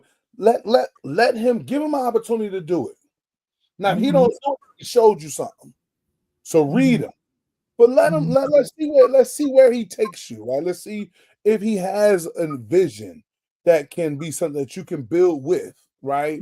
But keep your third eye open. If it ain't there, it ain't there. Okay? So don't fall for the tracks and the muscles. Right? Don't fall for the chains and the cars. No. Look deeply into that thing and see if this person will actually allow, like, to show you that he values you. Like, hold on, don't go outside yet. I'm gonna warm up the car. I'll call you when to come outside. Bang. That's it. That's a one. You know, them stuff like that. Hold on, let me pull your seat back. You have a seat. Boom. Now I'll go sit down. Stuff like that. Obviously I watched. I think that's good. That's necessary though, DM, because that feeds into their self-esteem and their self-worth, valuing themselves, not just putting up with any old treatment later. Yes, let's come on. It's big, and that's how I was raised. You are the prize. You do not have to settle for anything. One of my hashtags that I personally post is "I am the prize." Okay. That's one of my hashtags. I'm giving you that for free. Give that to your young ladies. Give it to them, because sometimes when they post stuff, if they post like a picture and they're saying, "Hey, I'm happy today," or "Hey, I went to coach thing and I did this," let them add that hashtag. I am the prize. That sends a message that this person is not putting up with mistreatment from anybody. So if a dude got their eye on her and it's the wrong kind of dude, he can see that hashtag and be like, "Oh no, I ain't dealing with that. No. So that's why I put it out there. Call it high maintenance. He might call it whatever you want to call it, just to not deal with it. And that's great. Thank you that you want to deal with this, because like you said, this is a lot. If you don't like it, that's cool, because this is a lot. So with the girls, I think that's what we do. Like I said, obviously, like I was teaching you, like my boy, I said so they're brothers and sisters. How I try to marry them, and it's like whatever your brothers tell you to do, that's what we're gonna do. And I tell them, don't tell them nothing wrong, because if you tell them something wrong, I'm not gonna blame them. I'm gonna blame you. So if she don't know how to move in the ladder, I'm not gonna be like, "Why you don't know how to run the ladder?" I'm gonna be like, "Yo, Don, what did I ask you to do?" Okay, so this is her learning from him. This is the him taking care of her type of program that's happening. Now, you know what that does? You know what you're doing? You are teaching men their responsibility in this whole thing. It is not just the women are supposed to let him lead. No, you need to learn how to lead. You got to lead the right way. You can't lead them down the wrong path. That's not leading at all. Now, like I told you with that third eye, right? And that third eye, if he ain't teaching her right, she should be like, "Coach DM, is this how you want it done?" Because I'm the grandfather of it all anyway. So it's like, you got to be like, "Hold up," because he look confused as hell. DM, is this how we supposed to do this? And then I'm going to go over there. Like I said, no, you need to watch now. This is what we got to do. And then we'll work the drill out, whatever the case may be, how it goes. So, but like you said, these are small things that we just use football or sports or training. But when we take it and make it a real life thing, it's a big deal. Like, wait a minute. Okay. All right, cool. He handled that. Good. All right. You're looking at him. He ain't handled that yet. Hold up now, because we need this thing taken care of. Third eye open. He ain't ready. Okay, go this way. You know what I'm saying? Or do that. Okay, check. Let's proceed. There's a great responsibility that comes along with being a leader. Period. And a lot of people want to be the leader because of all the perks that you get from being the leader, and the thrill they get from telling people what to do, so to speak. They love that part, but the responsibility part, they don't necessarily like that part. And what you're doing is you're teaching them they have to have both intact.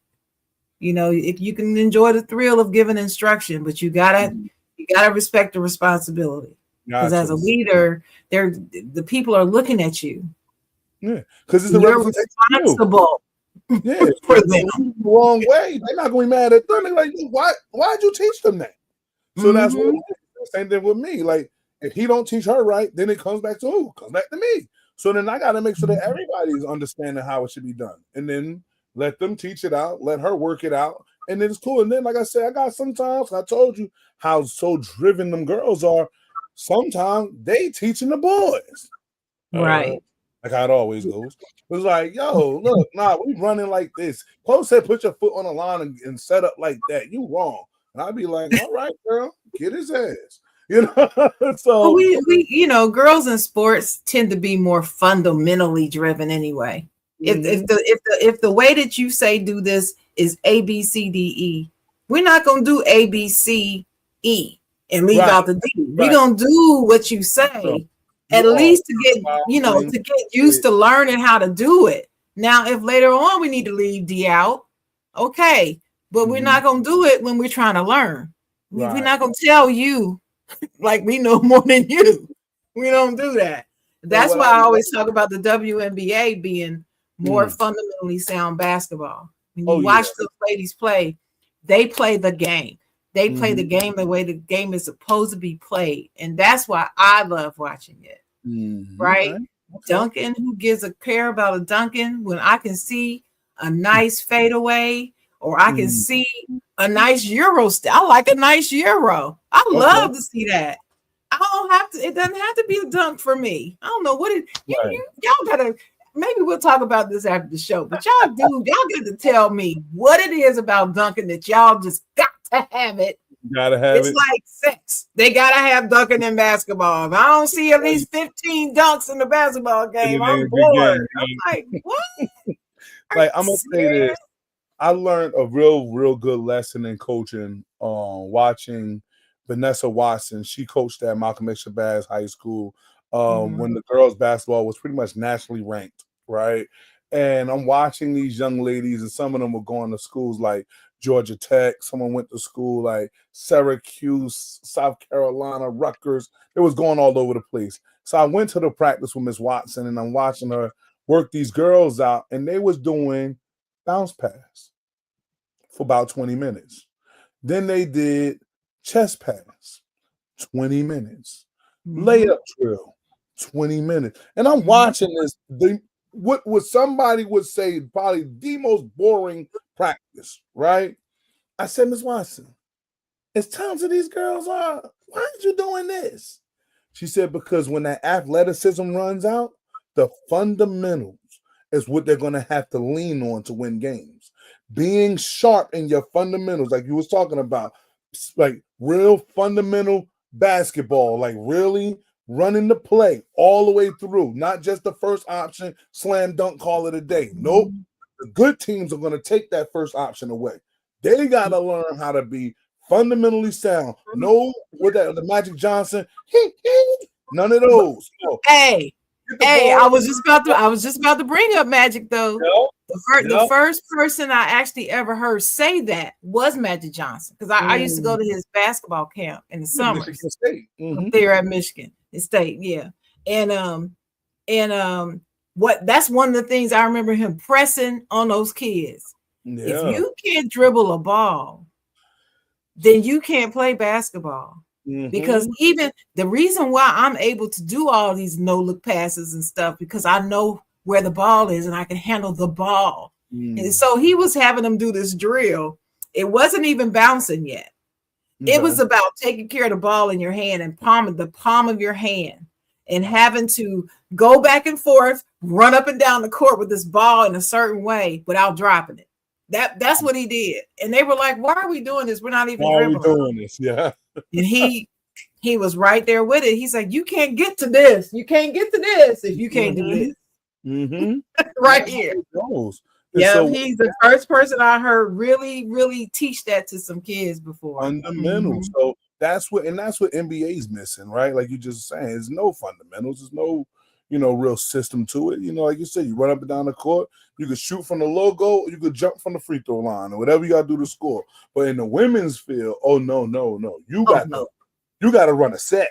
Okay, it don't matter how good you are either. Like, you got to run a good set. You got to make sure somebody get open, set a good screen. You got to pass the ball in the right manner and get it to where you got to get to in order to be successful there. That's why we all love Dawn Sterling, what she does with those girls, because all she did is put the fundamentals with an athlete, and now you got what you got. Yeah. I gotta say this one time. Let me say this one time. Philly, stand up. Because I know June listening. All he screams Jersey all the time. I gotta say it. Anytime you're gonna mention Don Staley, he gotta say it. He gotta say it. No Philly. That's right. Philly. That's cool. That's right.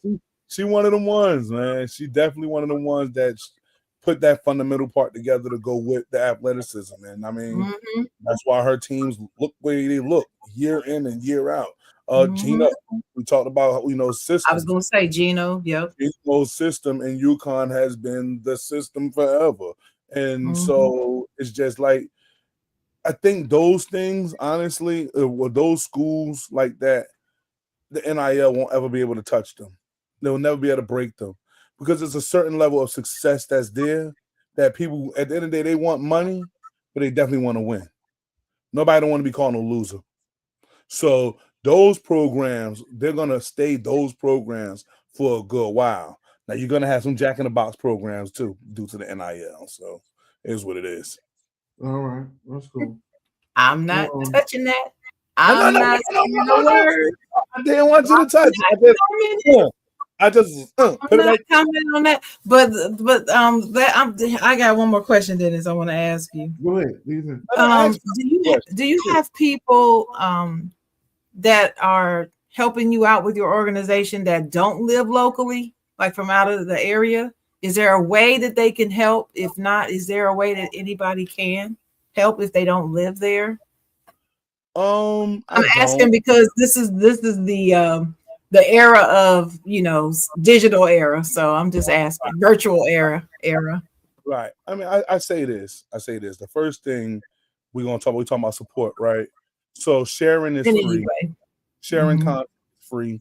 So anybody anywhere can do that, right? Obviously, if I'm having training sessions, it wouldn't make any sense to share that. But coaching corner topics, this topic on the side, Jawn, like these things need to be shared, and put out there in a major, major way. Like make this type of stuff. That's why I tell them Mr. Viral, because I want our stuff to go viral. We speak great stuff. And, some people hear it and some people don't, but that's because people don't share it. So like I said, I don't really have no people on the outside of Jersey, outside of like guys like, I got Dennis obviously be hanging out with me, right? I got Brandon doing some stuff with me down in Maryland, right? So, but that's about as far as we go. Now, as far as anybody that want to help out, I always say, just watch the program. Tell me what you think I'm missing. I'm good with criticism. It's okay. Like it could be one of the things. Ask me a question. Make sure I got my financials right. Make sure the insurance is right. What's your insurance policies? What the numbers look like? Because I will say this, that like for me, like I told you, it's not something that this is not a brand that I put together. How can I put it? I didn't put this brand together technically what they would say the right way. I did it organically. I put the work in. I made the brand myself. And then as years added on, somebody be like, yo, you need an LLC for that. All right. Hey, you need trademark for that. All right. Hey, do you got insurance for them kids? All right. Like, so that's what it's been. It's just been me working and adding as I'm working because I just didn't want to stop working. You know what I mean? So if anybody is watching the DM brand, it's basically one of the things I want to say, like, watch it and criticize it. Hey, I like this. You're doing that. Do more of that. Oh, I don't like this, Don. That's a bad look. Hey, Don, like I said, is everything good with your financials? You got a side bank account for that? Or you still funneling that through the DM card, right? Like, these are the things that, I hate those kids. But I do. Even when I have my training session, I'll go up to a parent who probably don't know nothing about the training. I go say, hey, what you think about the training? What you don't like? What you want me to add? What you want me to subtract? Because I value people's opinion so much. Because at the end of the day, I don't know it all. And I'm not going to act like that. What I am doing is the blue magic of it. Like, no, I know there's some wrinkles in this. There's some chinks in the armor. And I want to make sure that we got those chinks all the way out. Because obviously everything that we're doing, like you said before, is for the betterment of our youth. Everything is for the betterment of our youth. So we're trying to make sure that the next young individual, male or female, is going to be benefit from everything that we're going to do. I see he asked me that I have any and colleagues that work in California. No, I don't. Even though I've been to California for my first time. My first time I went to California to watch one of the kids I have in Northwestern, Marquette Dorsey. He was playing against USC. California is amazing. High as gas, but it's amazing. So I said I'm going. Yeah, I love California. I haven't been to California since the late '80s when I went to the Rose Bowl, which we won. But anyway, shout out to us, Michigan State. I am a Spartan for life. But anyway, how can they follow your program? How can they catch you on social media? Do you have a website? Is there a phone number or email or anything that you want them to have? Website is in the making. Like I said, these is one of these things. So if anybody has a good website creator, hit me Oh, up. I got you. There we We'll go. talk after the show. No doubt. Now, listen, I'm a little rough around the edges. Dennis and I'm gonna tell you, I'm like, hey, look, just do whatever you think it should be done. I say yes to pay. Okay. I got you. I Right. got you. I'm What else you got? I'm a man's man. I say yes and pay. I don't do none of the extra stuff. So okay. But no, to follow my network, if you go on Instagram, my screen name is DM Football 258. All right. If you go on Facebook, my name is Driven Minds. You can follow me there. If you go on Twitter, my screen name is DM Football 258. Let's see. We have shout out to again Brandon. We got DM Recruiting right now. DM Recruiting is on Instagram. The screen name is DM Recruiting. If you want clothing, you go to DM Creations on Instagram. So we're doing that. Like I said, I'm trying to set up multiple streams of income, right? I want to make sure, like I said, in New Jersey, you got to have a hustle for a hustle. And that $4 a gallon he just wrote is real. So and I want to make sure that I had everything taken care of where we can make money, whether it's through training, through clothing, the Coach's Corner, that podcast thing going crazy. And now with the recruiting, because obviously Chocolate Girl, if they throwing out the money, we need to get some money too. So that's why we're going to get into this ball game too. So it's just one of those things where we set up with the DM Recruiting page to try to help educate parents. But again, knowledge is power, but it ain't free. So I want to make sure that we get something off of that. But those are the ways that you can like follow me. When does the Coach's Corner come on? Coach's Corner jumps on like once a month. I'm random with my time frames. I'm not even gonna lie. It's usually on the Tuesdays at the cigar bar. Okay, so Dennis loves to meet me out there. We get into those. And then like I said, so I try to do it like the last Tuesday every month. You know, I think I'll be done like that's at my end of my month, my recap. You know what I mean? So people could probably look out for one on the last Tuesday. What time? About what time? I say 7, 8, Eastern. 8 to 10 Eastern, something like that. Yeah, we'll do it. Probably my boy Sam at Perfect Smoke on Dodge Street in East Orange. Great location. He'll actually have me there the 27th of January. So anybody that want to pull up on me, man, we're gonna set everything up. So that way we can actually get that going. It's a new year. Coaching Corner was very dope. It was very dope when we had we did our joints last year. Okay. Like obviously now me and Sam Sports, we had some things going every 2 weeks on the Sam Sports media page. We was doing Coach's Corner there. And then I started doing Coach's Corner live. And that was really good. Like I said, I really enjoyed myself. I got to do more moms editions. I did one mom edition. That was cute. It was cute. But I got to do it again because like moms, they like to talk. So I got to try to make sure I know how to allow people to have their space to talk. And then we get our point back in and have our more space to talk. So, but I'm working on that. Trust me. But that was good. Promise you, if I come on your show, I want you to. I will allow you to talk. I will not talk very much. But BJ will tell you when I do the show with them, with the fellas, I don't talk as much. Yeah, I don't, and I wait. BJ always teases me because he'll say, "Okay, Sharon, okay, you can talk now." He's like, because he says I always wait. I always just sit and just let all the guys talk, get it all out, and then I come in. He's like, bang, right? Come on, say something, Sharon. So anyway. I love. Trust me, I love to get you to talk. Okay. A lot of the stuff that we hear comes out of male perspective a lot, right? Especially we're talking about sports.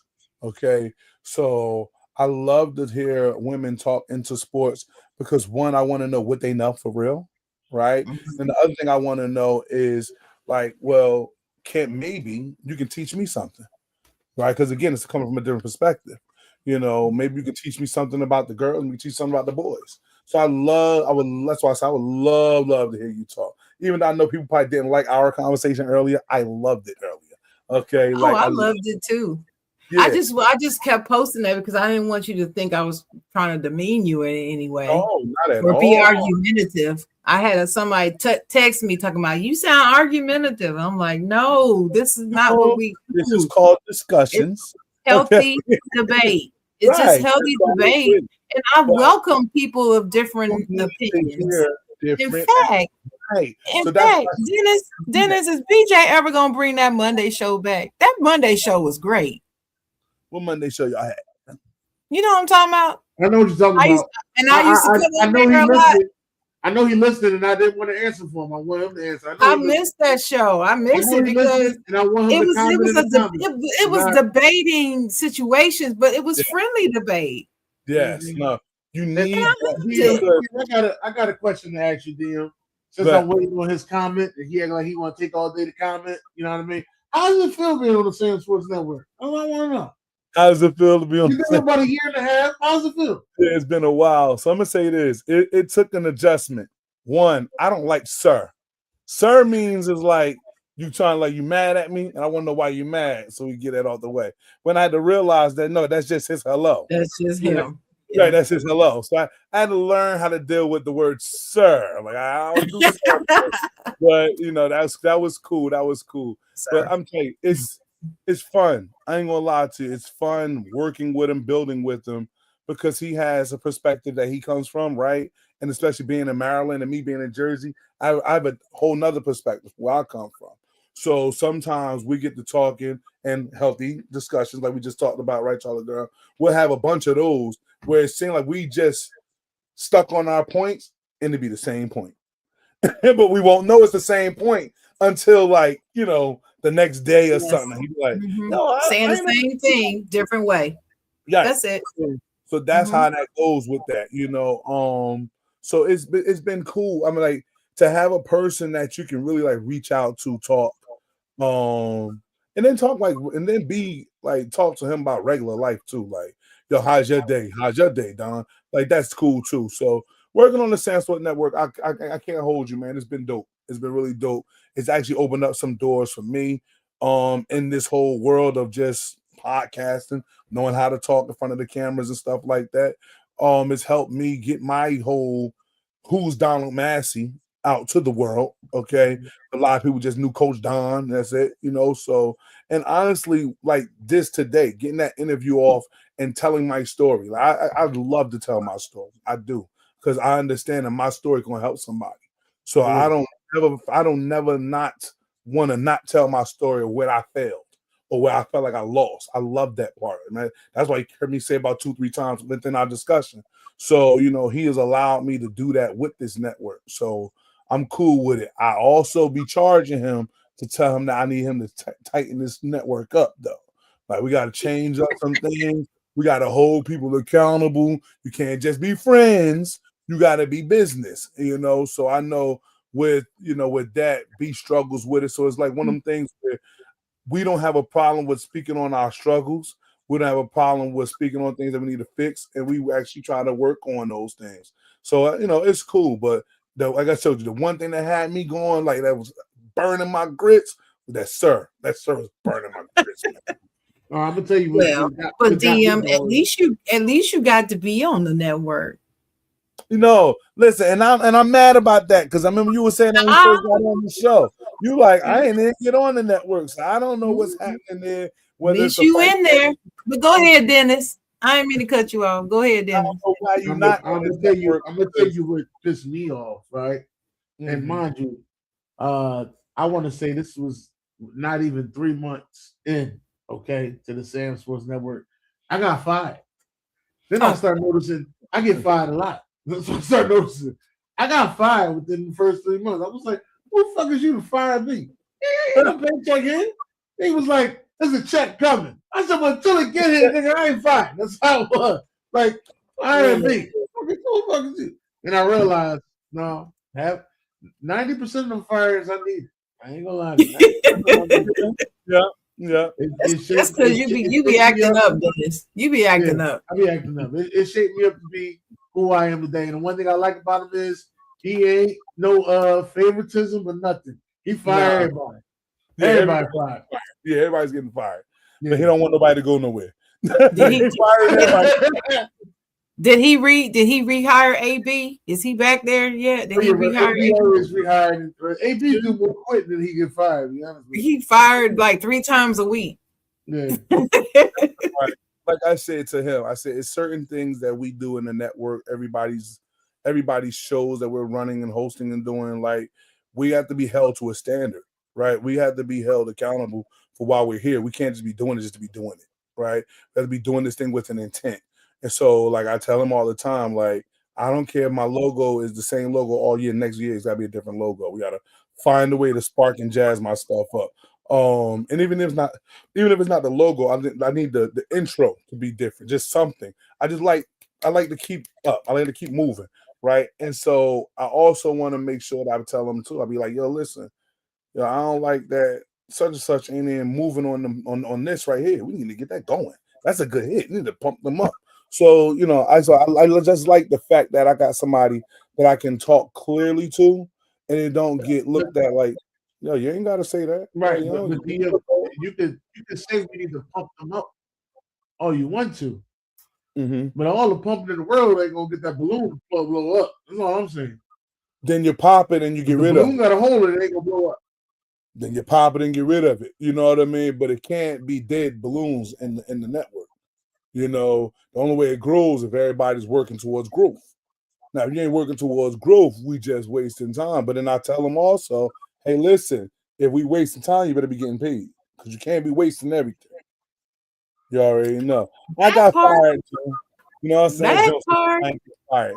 Hey, Joe, I fire myself. I walk out like Homer Simpson sometimes. I'm out of here.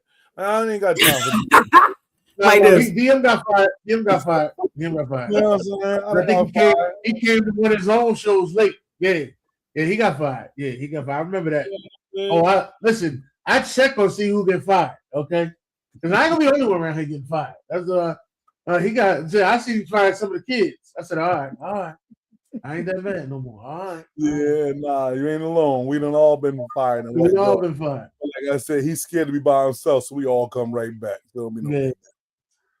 June ain't got fired. I don't believe June ever got fired. Oh, June got fired. June fired June. June fired because June needs slides done for the shows, and June is sending slides in late, right? Mind you, they talk in the morning every morning, right? Talk in the morning every morning. No, I mean it's talking in the morning every morning. All right, we are now in a Bible study together every morning, 5:30 in the morning. We're now in the Bible study together. June still sending stuff in late. June need a personal assistant. But he's a work in progress. You got to give him grace. No. You talking wait a minute. You talking about you in Bible study? Bible talks about grace now and forgiveness. Right. But 5 years of grace is too much grace. And look, you need to read a proverb every day. That is my guy. I love June. You need to study a proverb every single day. Yes, ma'am. But every January, I love June to death. Well, not every January. Needs a personal assistant. Last January, I got in this group where we go over a proverb every day. It's 30. It's 30 proverbs. It's 30 days in January, so it's a proverb a day. Y'all need to study that out. We'll get it together. But I'm not gonna come in y'all Bible study. It's all men in there. I'm gonna let y'all be in there. You see he ain't commenting, right? You notice every time you talk about somebody, they stop commenting. You know what I'm saying? I noticed that. We talked about BJ. He stopped commenting. Watch you say, "Oh, well, you listen." Yeah, whatever. I ain't paying attention. Huh? Ain't that so? He's somewhere praying over his Ravens. That's what he doing. He praying for the Ravens. But I do get what you're saying, and from you doing those live events, those Coaches Corners live events, and I see you guys come through there, and I always check to see, hey, what kind of camera is that? Where you get that mic from? And that's, as you see, I went with mics. I got a mic here. You see what I'm saying? And I went and I got a camera.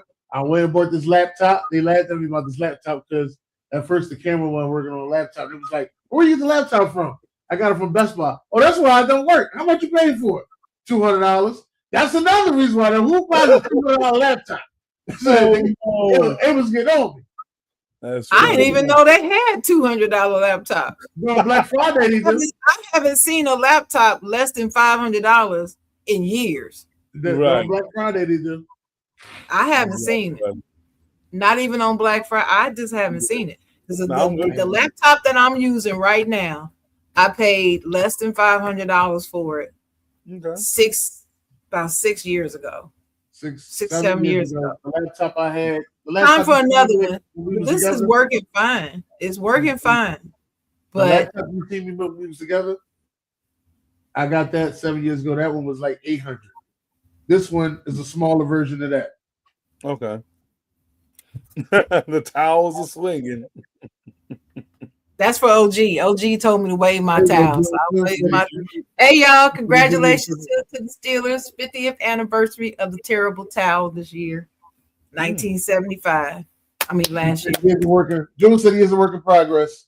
He said, thank you, Sharon. I don't think that's a work in progress. I just think he needs a personal assistant. Because he hire me, June.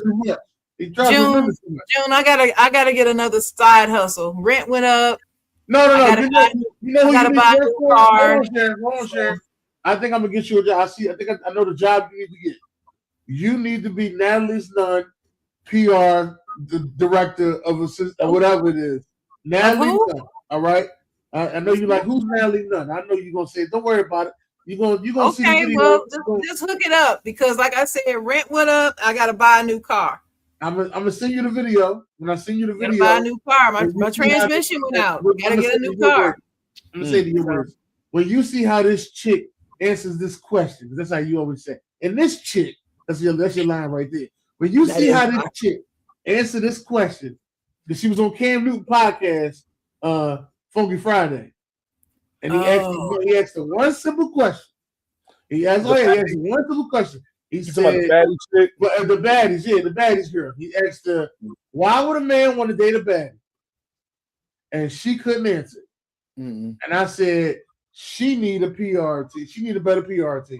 You got your hairdresser here. You got your here. Where is your PR team? Quiet as it's kept. There's a lot of things that she needs. But you're right. A PR team is paramount. She does. Mm-hmm.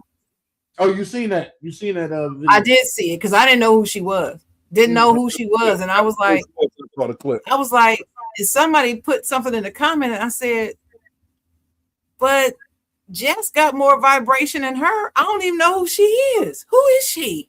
I didn't know who she was.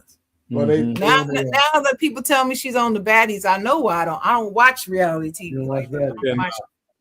That stuff get in your brain. I don't need that in my brain. I watch a little bit of it. Me and Nessa, we talk about certain things. Watch a little bit of it.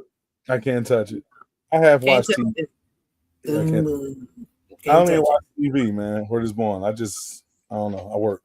I do watch TV, but it's usually the Hallmark Channel or HGTV, or else it's a sport. It's a sport. I love watching sports. So I will watch TV for sports. I'm an ESPN girl. I know a lot of people hate ESPN. I love ESPN.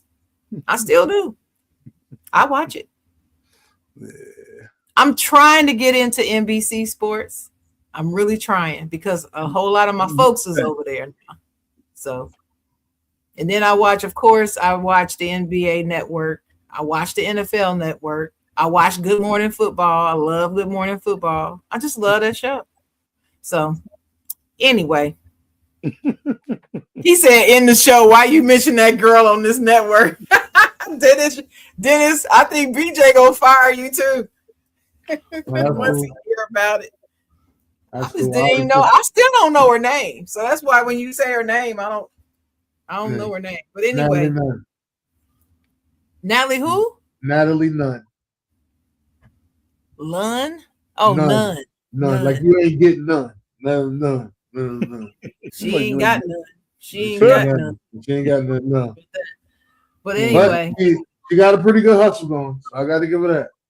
Hey, but I mean, if she really needs my help, I can shoot her. She needs the help.